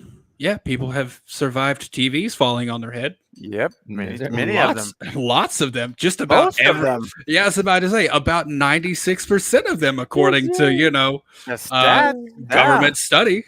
That's right, guys. Check out the People versus Stumacher. Exactly. We gotta have a retrial, man. There's so much new evidence. Dude. We should. Bro, that would be so much fun, man. Like, we should do that. What do they call that? They call it. Do they call it a retrial? Or do they call it? Like sometimes you get a retrial. Sometimes you get an appeal. A continuance or continuation. I don't know what it's called, but yeah, you're right. The appeal. Two. I mean, I could go simple. You could. People versus Stumacher Part 2. Oh my god. get with Jack Oh. and do another one of those amazing trailers, the cinematic trailer. Oh my Remember that God, trailer man. That was that so Jack did? cool, man. That was so cool. It's like a theater trailer you'd watch for a movie. It's like, wow, he did a great job. We You could should play totally some of have that. You should play some of that as a clip. the Maybe trailer. break it up. Yeah. Yeah, Oh yeah. yeah, On You wanna? streams, you know what I mean? right. Yeah, Oh, true. you want to know something? Sorry, I just thought about this, but Good we're talking about idea. Chad. Do you know what? Technically, we don't know if Chad fully survived. Well, that's what Jen was saying in the chat too, saying it's possible that he could have died and so could have Gail. But that's weak, man. If they start this movie and like they That's died in the weak. hospital, really, just show us the death. I mean, especially Gail. You can't do that to Gail. You No, gotta. you wouldn't do that to Oh Gail. No. no. Can't. But what if part 7 picked up literally seconds after part 6 ended Ooh. in the ambulance that Chad is in, and he starts fading. He's technically the opening death, but it's from the injuries he sustained. Like that could happen. Like, Oh, that would be sad though, in a way, because he's sitting there with his IV and are rushing to the hospital. They're like, "Oh no, we're losing him." Whatever, and he literally dies in the ambulance on the way. with Or- Mindy there with him. That's because- right. Or what if the ambulance is an opening Ghostface attack/kill? Bro, what if the ambulance? Oh. What if the ambulance driver and the paramedic inside it are ghost faces? And they put on the mask, Oh, man, they like put to continue the cult The idea. cult, Jason and Greg, what started with That's the right. Stew cult. That's right. Could you imagine that? Dude. I'm kind of Bye-bye, thinking about Felicia. that. I'm digging it, actually. And Hey. Mindy and Chad are both gone because they're both in Yes. the. Yes, both twins die at the same time. Yep. Or like You'd have this opening where they have like this, they got to have a sweet moment. You got to give them some dialogue or whatever, and you really are getting on board with them. And then all of us, who would we just said it, Yeah, but yeah. who would If have they- expected that? if we see this in Scream 7, by God, I want a writing credit. All right. I swear, all of us should get something here, man. Because That's right. mark this date and time, because I know they're watching. I know it. They Bro, are. I just I just imagine like them working on Chad and like Yeah. Chad and Mindy having a conversation, not really paying attention to paramedics, and all of a sudden Mindy gets a shot in the arm, and then she just starts fading, and then you see the paramedic pull a ghost face mask over their face Bro. as they're fading into unconsciousness, and you're like, oh, this is about to go down. Look at Jen's Wow. comment. Jen was not the butcher. Jen is hooked on the butcher. She said, apparently, you see it. That's hilarious. Oh Oh, man. Jen. But it could happen though. It Yeah. really good. You never And know. I mean, one of the biggest talking points about 6 was Chad's survival. So Yes. if Big the time. writers want to, I'll say this: I think the writers did listen between 5 and 6, because what is one thing 5 and 6 missing? They were missing chase scenes. Yep. They were missing some of the suspense or Yeah. the tenseness. Tension? if you will. Tension. That's the word. Jesus, couldn't think of that word. Tension. 5 or 6 had it. Character def- development, Eric, was they- huge. they Another big updated it. complaint. But I think they did this and they lost focus of setting up a good ghost face reveal, because I'm pretty sure we all guessed it going in. So they did address some things from 5 to 6. So if a big complaint was Chad's survival, they could address that, and Yeah. it would be very easy to write that in. He doesn't make it to the hospital. But Yeah. dude, if he dies, even if it's not the ghost face idea, which I think is really cool, if he just dies naturally from the wounds, and we're stuck with Mindy the whole movie, and we lose Chad, I mean, look, I have nothing against the character it's in and of itself, but the character Mindy annoyed me in 6 quite a bit personally, and I don't want her to be in the whole movie. I want to see her go. I think she needs to die in the movie, personally. Mhm. I'd be disappointed to lose Chad and keep Mindy. Oh yeah, That's just thought, you know what I mean? I think if he goes, she goes as well. If it's a ghost face attack, I Oh, yeah. don't I don't want him to die from his wounds that he's already got. I think that's a Right. little weak. I It want it to. is. I want it to be a Ghostface, just conveniently is there to finish the job. Yeah, because it would change how we see 6. Because at the ending of 6, they're like, "Oh, Chad's alive." You're like, "Oh, okay, good." But now, if you do that, where he dies naturally, it's kind of cheating us because he's gonna die like in a few minutes, Yeah, and that's kind of crummy. but if you do it right, it'll change 6 for the better. It Because would. you'll watch 6 Right. right into 7, and you'll Yes. be like, oh, if only you knew what was coming. You think the Mhm. worst is over. Like, and that's what this is a perfect example for me of like the best way to do a movie if you want to have a continuance. We all know I don't like cliffhangers, but if they leave it there, you got a full movie. But they can pick it right back up a second later and amplify it just to the next degree by doing that. Like, you kill them both off, you show that the story wasn't finished. Mhm. Man, I think that would Yep. be a good way to go. I agree. I Yeah. agree, man. No one will see that coming. No one's going No. to see that No, opening coming. that would be crazy, man. That's right. It's like they And couldn't fit. They couldn't get the job done, so we're finishing it. Yep. Mm. Hey, I'm digging it. I am That just too. came to my mind, man. I'm digging it, man. That's awesome, dude. Real quick, too, two boys coming in, $2 super chat, man. Thank you so much, Eric. Saying for All right. 7, where would you want the location to be? I mean, do we have to go? We have to go back to Woodsboro, right? I mean, is that what we're thinking? I mean, just my thoughts real quick, and I'll see what Eric says. I'm okay if they go back to Woodsboro. Like, I mean, I'm not gonna be like, oh, that's horrible. I Mhm. just kind of like I don't like the way that Wes did the first 3 movies. He Mhm. kept them all fresh. You know, he went back to Woodsboro in 4 after that Mhm. long gap, and I think it was great. But Mhm. I love how he went to, we went to college and went at in Ohio. Then he took it to California. So I kind of, my dream scenario is this to be overseas. I'm overseas. I mean, be like in Switzerland, let's just say, or On vacay. on vacation. That's kind of what I would Mhm. love to see. A ski resort, lots of people, lots of suspects, and anyway, that kind of scenario I would love to see personally. But if not, I think if not, are they gonna mirror Scream 3? Because James and Guy have closely mirrored the first 2. Right. So if they're following the same Wes Craven map, we're gonna be in Mhm. Hollywood again, and it's gonna be a Mhm. true crime series on streaming. It'll be on Mhm. like Jetflix or Right. some kind of name like imitation Mhm. streaming platform. Yep. And I'm honestly expecting Hollywood, to be honest with you. I am. I think they're gonna continue mirroring the original trilogy. All right. Yeah. What do you think, Eric? This is I don't really care as long as it's not a gimmick. Mm. That's what I don't want. I don't want whatever location to be a focal point, because the fact that it was Hollywood in part 3 was useful, but not because of the location. It was because of who was there. It was because what Who was was there. there? Right. Yeah. And that's what I like. And same thing with 2. Like, if you didn't say that the college was in Ohio, some people Mhm. wouldn't know you were in Ohio. You were just on a college Exactly. campus. Yep. Yep. And that's what I like. I think if you've got a movie that has to have this location as a selling point, you don't got a good enough movie. Mhm. So I don't mind where it is as long as it's not a gimmick. Like, like I heard someone say a cruise ship, and I'm like, y'all, that's a gimmick. Like, come on, like.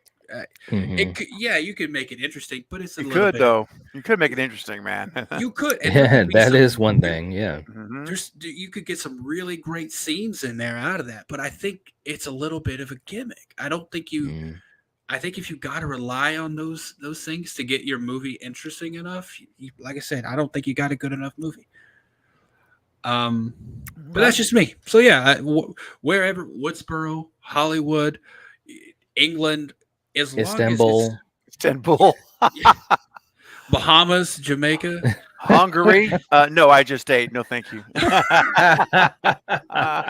Yeah, I'm cool with anywhere. Just don't make it a gimmick. Like honestly, Right. I think they kind of wasted New York. If I'm being honest, I don't. Well, I don't. Well, go ahead. I definitely think there were some things that it would have been nice to have seen or done.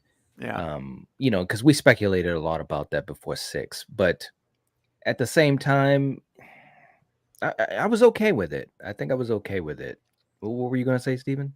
We were talking about refresh me because I blanked. I'm sorry. Well, talking about because Eric was saying he thought that New York was wasted in 6. Oh yeah. Well, I'll say this about that. I applaud them for doing the subway because we said if you're going to do New York, they better be in the subway, That's and they right. did that. And They did. Michelle Laberte did an amazing job with her whole crew, the production designer, of Mhm. designing that, building a subway car from scratch, Right. and the illusion of the whole subway traveling down those tracks. It looks like it's going for ages on that when those Mhm. scenes. And anyway, but that's kind of a side thing. But the subways was kind of the biggest thing. I mean, for me, that really had the New York feel. One of the things I wanted to see was Ghostface throwing someone off a skyscraper. Mhm. Just thought that would be cool. That would have been 70 something, man. stories up. It's crazy, Yeah.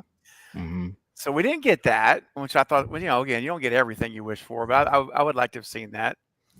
But not being in New York also makes it really hard because you can't Yeah. go to Times Square, you can't go to the Right. Statue of Liberty, you can't go to the places that we all associate with New York because you're in Mhm. Montreal. Yeah. Well, and that's the thing. Here's the thing. If someone had told you that's not New York, that's actually Chicago, Yeah. could you Mhm. have proved it wasn't? Right. Exactly. That's what I'm saying by Right. New York was wasted. You could have called it Chicago. You could have Yeah. called it Philadelphia. You could have called it any of these Mhm. places, and it would have fit because there was nothing New York about it, in my opinion. I Right. mean, everything you saw, yeah, the subway, Right. the city streets, they did have the New York feeling, but they Right. also have the feeling of these other cities. Mhm. And we got posters showing the Statue of Liberty. We got posters showing Yeah. Times Square. Like, in my Mhm. opinion, they advertise this thing as distinctly New York. But Right. then when Mhm. I watched it, I'm like, if you told me this was LA, I would believe you. Mhm. So That's right. that's what I mean by I think New York was wasted.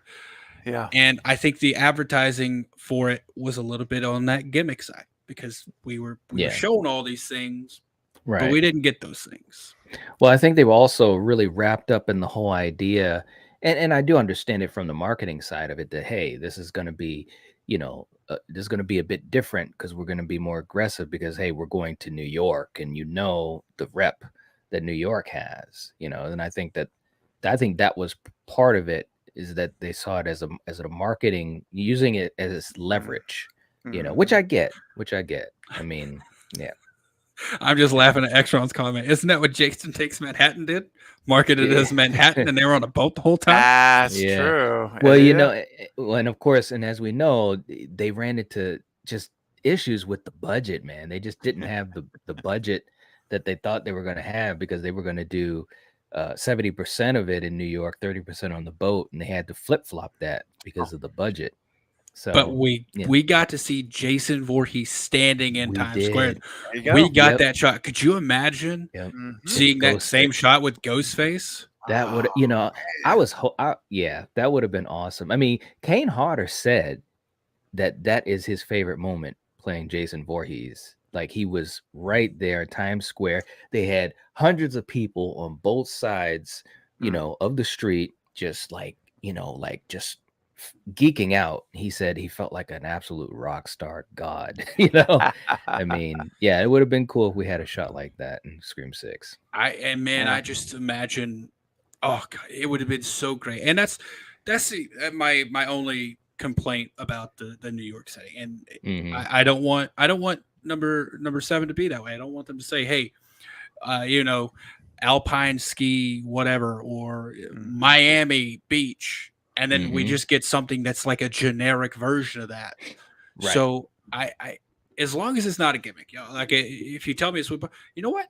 Don't even tell me where it is. Just Let me guess. no. I want to be so engrossed in the movie that I don't care where it's taking place. Right, Like right, I want there to be such a good mystery, such a good story to follow that the location doesn't even matter. right. That's what I want. Absolutely. And Val, thank you for reminding people. Please hit the like button if you have not. I know some of you guys just jumped into the stream. Yeah, we're almost. Wait, Yeah. we're at 44 likes. We got to get this stream Yeah. to 50. Come on, guys. Like, Let's come make this thing on, happen. we Oh, can do yeah. that, guys. Come on. You're almost Hey, there. Miss C. We What's need up, Miss Carter? 6 more. That's all we need. 6 more to 50. Yeah. Are you not entertained? I know, right? Hey, 47. There we go. Well, there we go. Come on, Yeah, guys. When you 3 guys more. come into the chats, please hit that like button. Absolutely. 48 night. Yeah. 2 boys, I will definitely draw that. Oh, he's saying a bearded Canva art with Ghostface standing in Times Square. That would be so Oh, cool, man. yeah, it would. It would, man. It'll be a while before I draw it because I got a lot of other stuff going right now. But Mm-hmm. Yeah. but I'll get on that because I think that would be an awesome shot. Mm-hmm. Yeah. Oh, you like the pictures? Well, Yeah. they're going to be given away. They are awesome pictures, man. They're going to be given away sometime soon. I don't know. Hmm. Someone on the panel could maybe tell you about that. Well, Knight, if I may, I'll just say it really quick. Sure. Yeah. Eric is absolutely right. Eric is we're gonna be giving away tons of paintings. Eric has been working so hard the last 2 months at least, maybe longer, working on paintings, and he's doing them all out of his heart, of his giving heart, and to just donate them to people on the live stream next Saturday on August 12th. It's my 10,000 subscriber Right. celebration stream. And we're gonna have prizes. Look at that ghost face. Oh my gosh. That's a good one, man. Well, they're all Dude. good, but Yeah, but that's that looks so cool, man. Like so coming right awesome. out of the shadows. Oh my gosh. So yeah, I just want you all to be there. I'll keep it short for this stream, as it's not what this is about. But Knight's gonna be there. Eric, of course, will be there, and The crew. we're gonna the crew is gonna be there for sure, and we're gonna be playing games. So the winners of games like trivia, we have horror night. Check this out. We are gonna play horror Wheel of Fortune. Oh, It there you is go. Actual win spin the wheel by a Val. It's just like Wheel of Fortune on TV. We're gonna play that, and everyone who wins a puzzle as we go through the night will win one of the prizes. There you go. And Eric has got all these prizes for me, and it's really generous, and I appreciate it, buddy. They're amazing. Yeah. And tell me, Eric, real quick, to tease it, one last thing. Show them that one thing you made behind you that is like above and beyond. It's got to be something special to win this. Well, it's partially disassembled because I'm working on the electronics. But give me 1 second. That's okay, buddy. I'll throw it together here. Let me. This night, I don't know, Night, if you've seen this finished or at the point where it's at now. Well, I got the picture of it. Oh, okay. Yeah. You know, all Yeah. right. I'm like, Mhm. man, that dude, legit awesome. That is awesome, man. And this is not something you can go buy in a store. You can't go on Amazon or somewhere Right. and put this in and order one. This is handmade, unique, one of a kind. Yeah. So Go the ahead, the screen with the LEDs is out of it because Okay. I'm working on painting. But there's the Dude. actual voice changer itself with the buttons, and I wired it so there's. Let's see where the button is. Here's the one of the buttons, but it goes in here. Well, just to make sure while Eric's doing that, make sure everyone's clear. Yeah. This is the this is the voice changer from Scream 3 that captured the multiple voices. Remember, he pushed the button and could talk as any of those characters. That's there it is. Yeah. So this button right here will press, and I have here's the LED panel right here. You press that and it turns on the LEDs. It does not make voices, but it will have the lights, and we've all seen Scream 3, so we all know what it looks like. But that's right. Yeah, so you press the button, the lights will come on. That I just don't have it in there because I'm sanding and everything. I don't want to scuff up the acrylic. Very It looks cool. awesome, man. It really, really does. It does. Very cool. So yeah, that will be fully finished and given away on the stream, as well as lots of other paintings. There's both the ones behind me. Let's see. Melissa? There is Melissa. I don't have a picture of Melissa.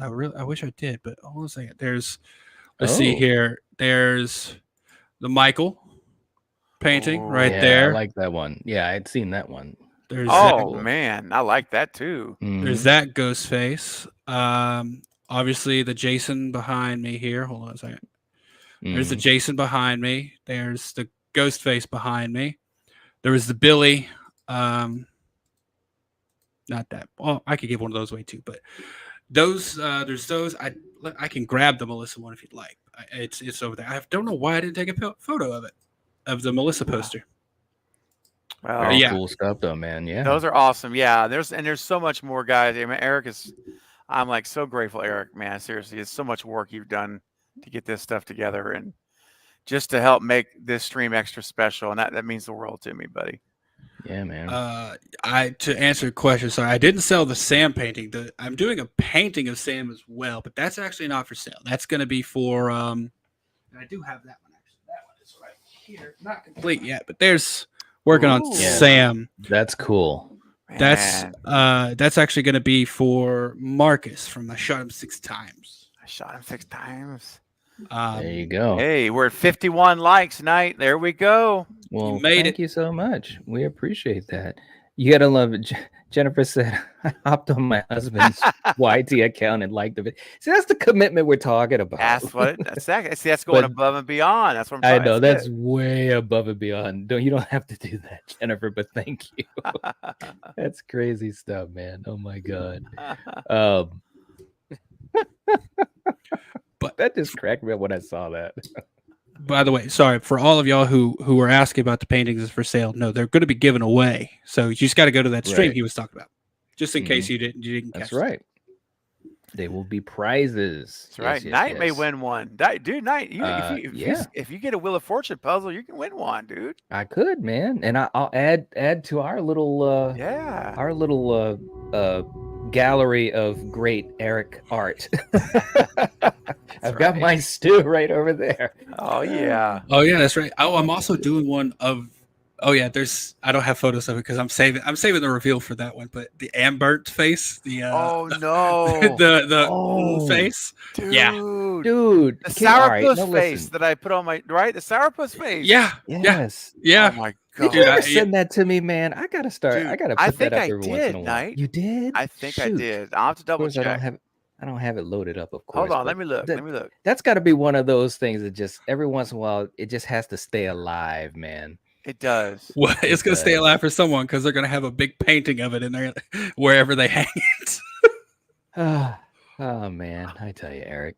I'm loading in my sent mail. I hope I sent. I did. Knight, I'm gonna send it to you Okay. again right now, Okay, all right. so that way you can pop it up. Here we go. Let me go with Knight. Yeah, I'll put that right up right now. And speaking of which, let's throw this up here too. I don't know. This is a blind one. Here we go.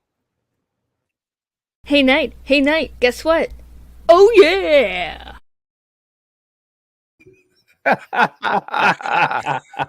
Well Carrie. done, Carrie. That was good. That is good.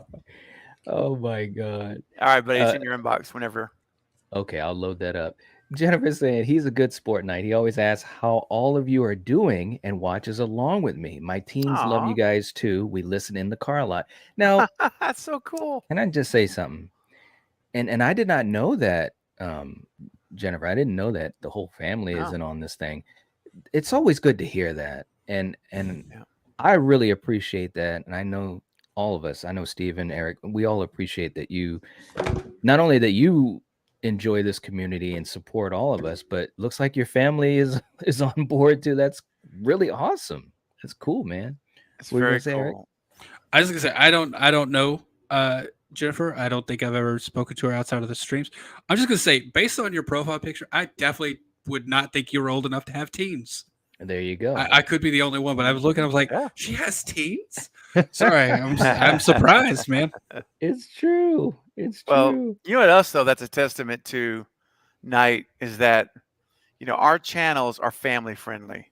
and for the most part, they really are. Right? Now, of course, Mhm. sometimes guests are on, and there's words dropped here and there, but I make it you guys know how important it is to me that my channel is PG-13. That's Mhm. a big deal to me. And most all of your streams are also very much in line with that. And it Yep. means a lot because there's some channels out there. We all know some names. I won't say Mhm. they're great channels, but Yeah. man, I tell you, I swear they're sailors and for their full-time jobs because it gets rough. It gets well, Eric. I mean, I but actually was a sailor, so I you feel were a like sailor, I, so But I mean, I'm just saying, some channels are not. You can't really, it's not very family friendly. That's all I'm saying. So Yeah. that makes me feel good to hear that too, because that means, at least for me, that I'm accomplishing one of my goals. Yeah, man. That everyone can listen. It's true, man. And we were just talking, and this has been a long stream. We're about to close this thing down. But I I was knew about to say I we're knew almost at 3 hours. I know. I knew we could go on for a while because this is really just fun. And it's It always fun is. talking with you guys and with the chat as well. But we were talking earlier about the different generations of movie fans Mhm. and the fact that Jennifer's saying that she's got teens that enjoy listening too. That's pretty cool, man.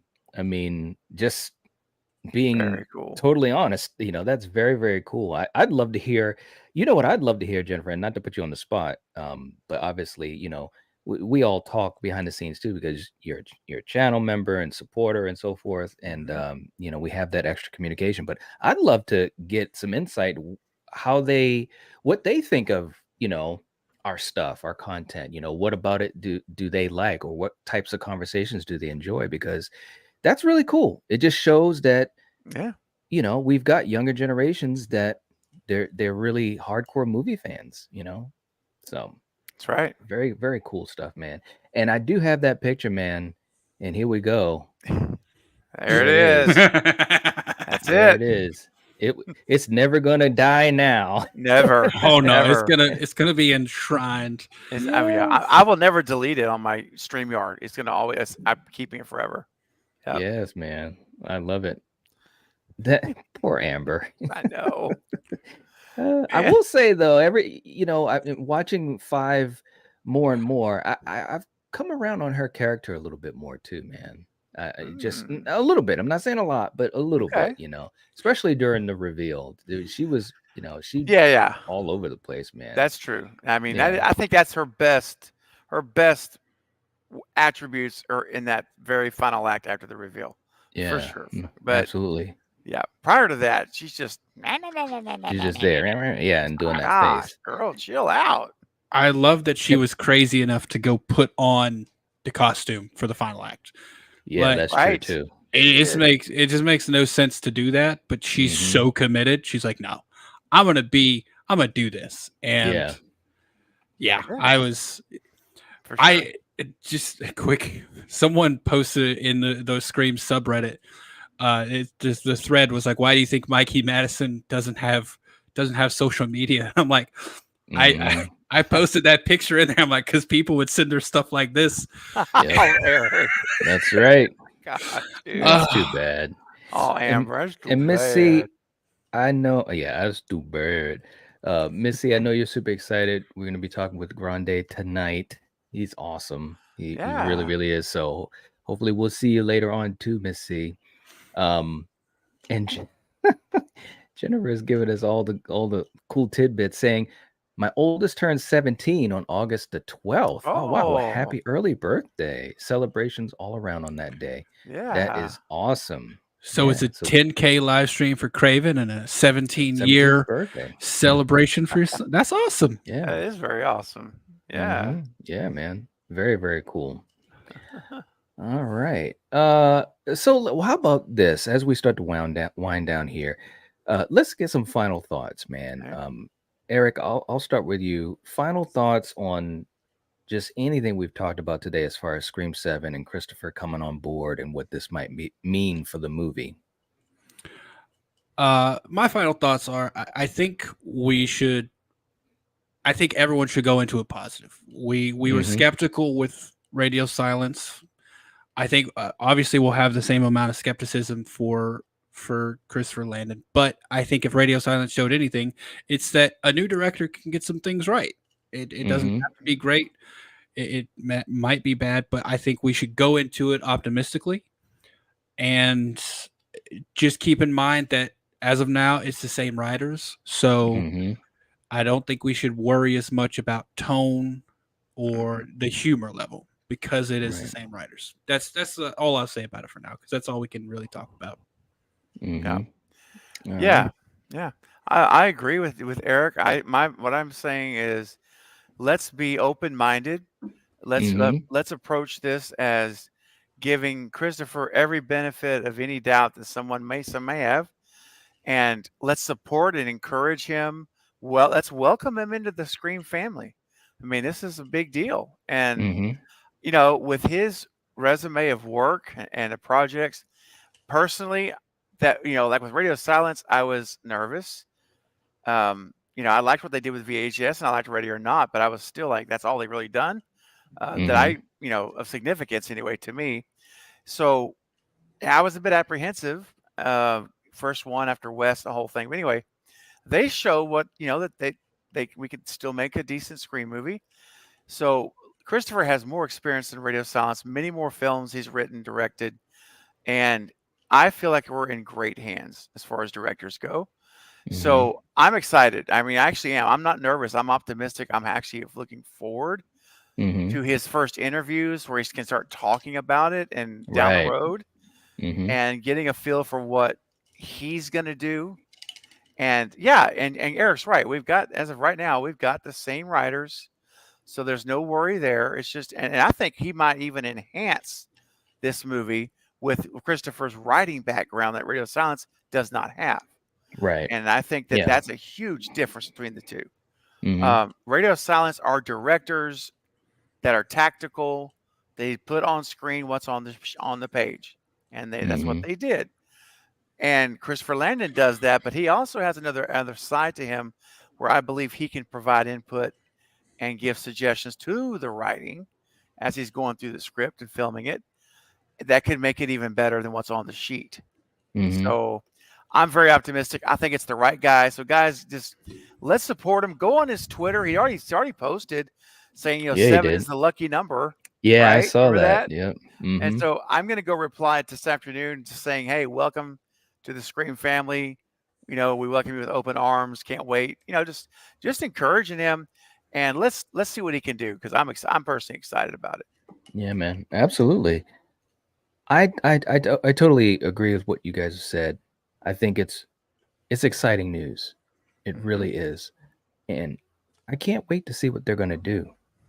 I can't Yeah. wait. This is, it's a really good situation to be in because of his background and because of what he's been able to do in his career up to this point. And like you said, Stephen, being a writer himself, I think that Hmm. also will give us, yeah, I think it'll give us a very, very good movie from top to bottom. What were you going to Yeah. say, Eric?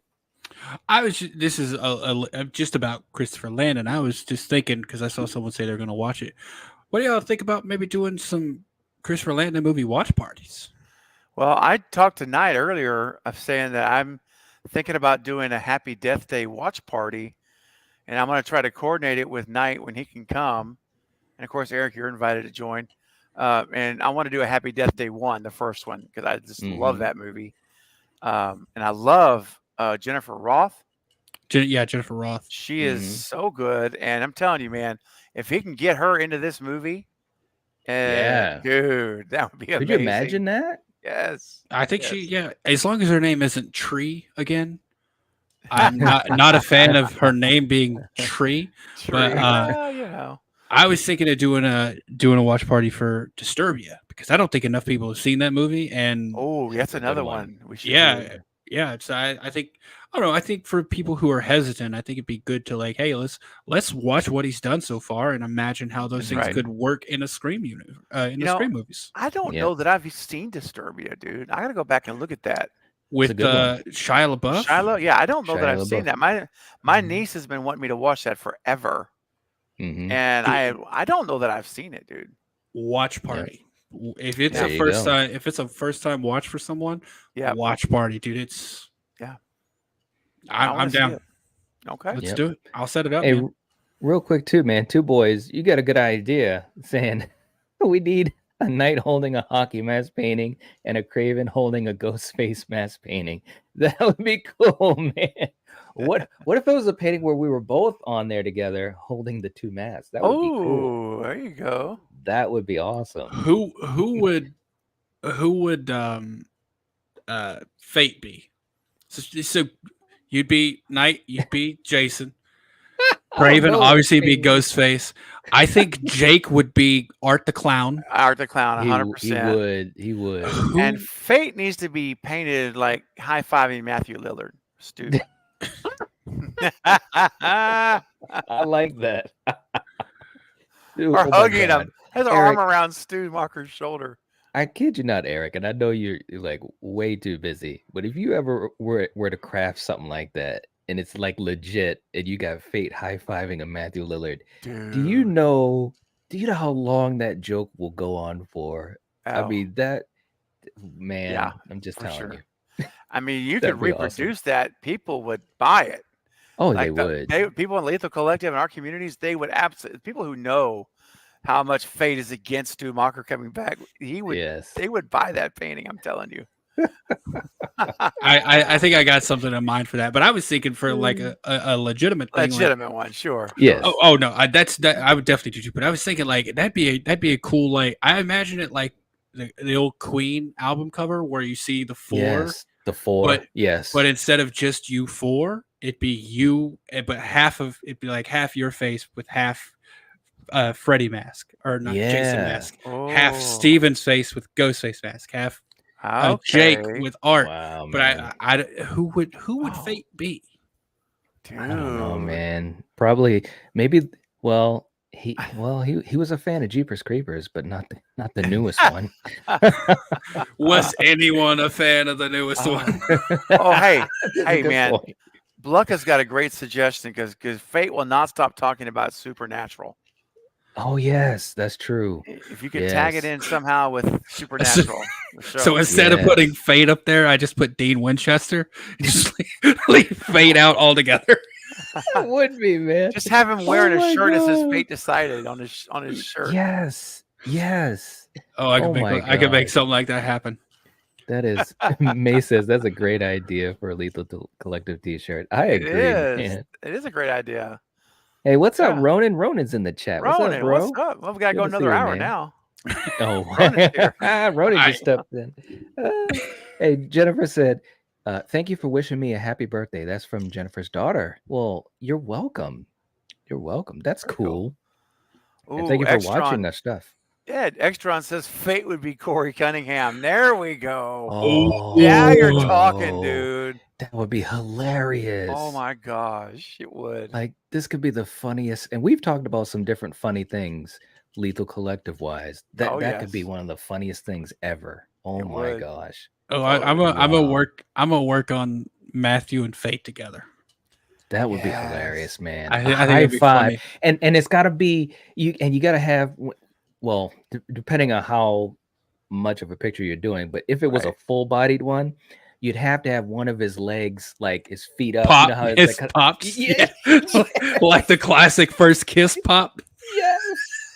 And look, Eric, if you're gonna show Fate's like if you're gonna do like a chest at least here, you need to put a shoe train on his t-shirt, like hashtag shoe train or something. Oh man. I'm gonna do something for you. I'll see what I can do. Oh my Mhm. gosh. Epic. Yeah. All right, man. Well, look, this was this is crazy stuff, man. It's so fun. Oh Lord, look for you guys in the chat. Thanks so much for hanging out with us. A couple of you guys have been hanging out with us the whole time. This is absolutely crazy. This was not planned, but that's the beautiful thing. Is sometimes we just kind of just go with the flow and we see what Yeah. happens and you know we're just happy to talk about this stuff with you guys. Seriously, but Yeah. as always, if you're not subscribed to Steven or to Eric, make sure you guys do that. We've had the links in the live chats. We have the links in the description. And yeah, this was really, really cool. And Ronan, definitely check out the replay, man. It's some good stuff. really funny stuff and some great information. Kyle, thank you, man. Saying awesome stream. You're all right. Roden said 3 hours. Damn, gonna rewatch. Yeah, Roden. We covered a lot of stuff, my friend. That's We right. did. We did, man. We did. We were all over the place, man. It's hard to keep up with the chat, man. Seriously. Yeah. Great ideas coming together only on the night. So there you go. You gotta love it. Guys, thanks so much for coming on here, though. Seriously, we don't usually get a chance to do this too much. Although, it's funny, Stephen, what I was thinking of, one of the last times we did this and we had even more people on was when we were breaking the news, when we did our Scream stream, way back when. And that was a fun Thursday afternoon with the trailer drop. The trailer drop day was Scream great because you came over at mine at 8 a.m. and we watched the stream. Then I went over to your channel. It was so fun, dude. Yep. Yeah. We got to do that again on the Scream 7 trailer. We just got to make that like a tradition. Yeah, we do. Yeah, you're right. Because that was so much fun, man. And we probably got like a year to plan it before the trailer comes out. So. Right. We do, man. Plenty of time to plan for that. But we were breaking it down. We were getting like CSI with it, and it was fun, man. It was fun to kind of feel like you're on that cutting edge of something that is very special for our community, So seriously. Seriously was, man. Yes. All right. Well, you guys in the chat, thanks so much for hanging out. Hopefully I'll catch you guys later on talking with my good buddy from Grande's Graveyard. We're going to have John Grande himself. I know Miss C is going to be there. She's hyping it up. There you go. That's what I'm time talking is that about. tonight night? 8 p.m. 8 p.m. Eastern Standard Time. So we're going to be having some fun later on tonight. But for the rest of you guys, hope that you have a good rest of the day. Take it easy. Take care of each other. And we will catch you guys later. If you're watching this, if you're listening to this, you are the Nightwatch. Peace. Bye, guys. Later.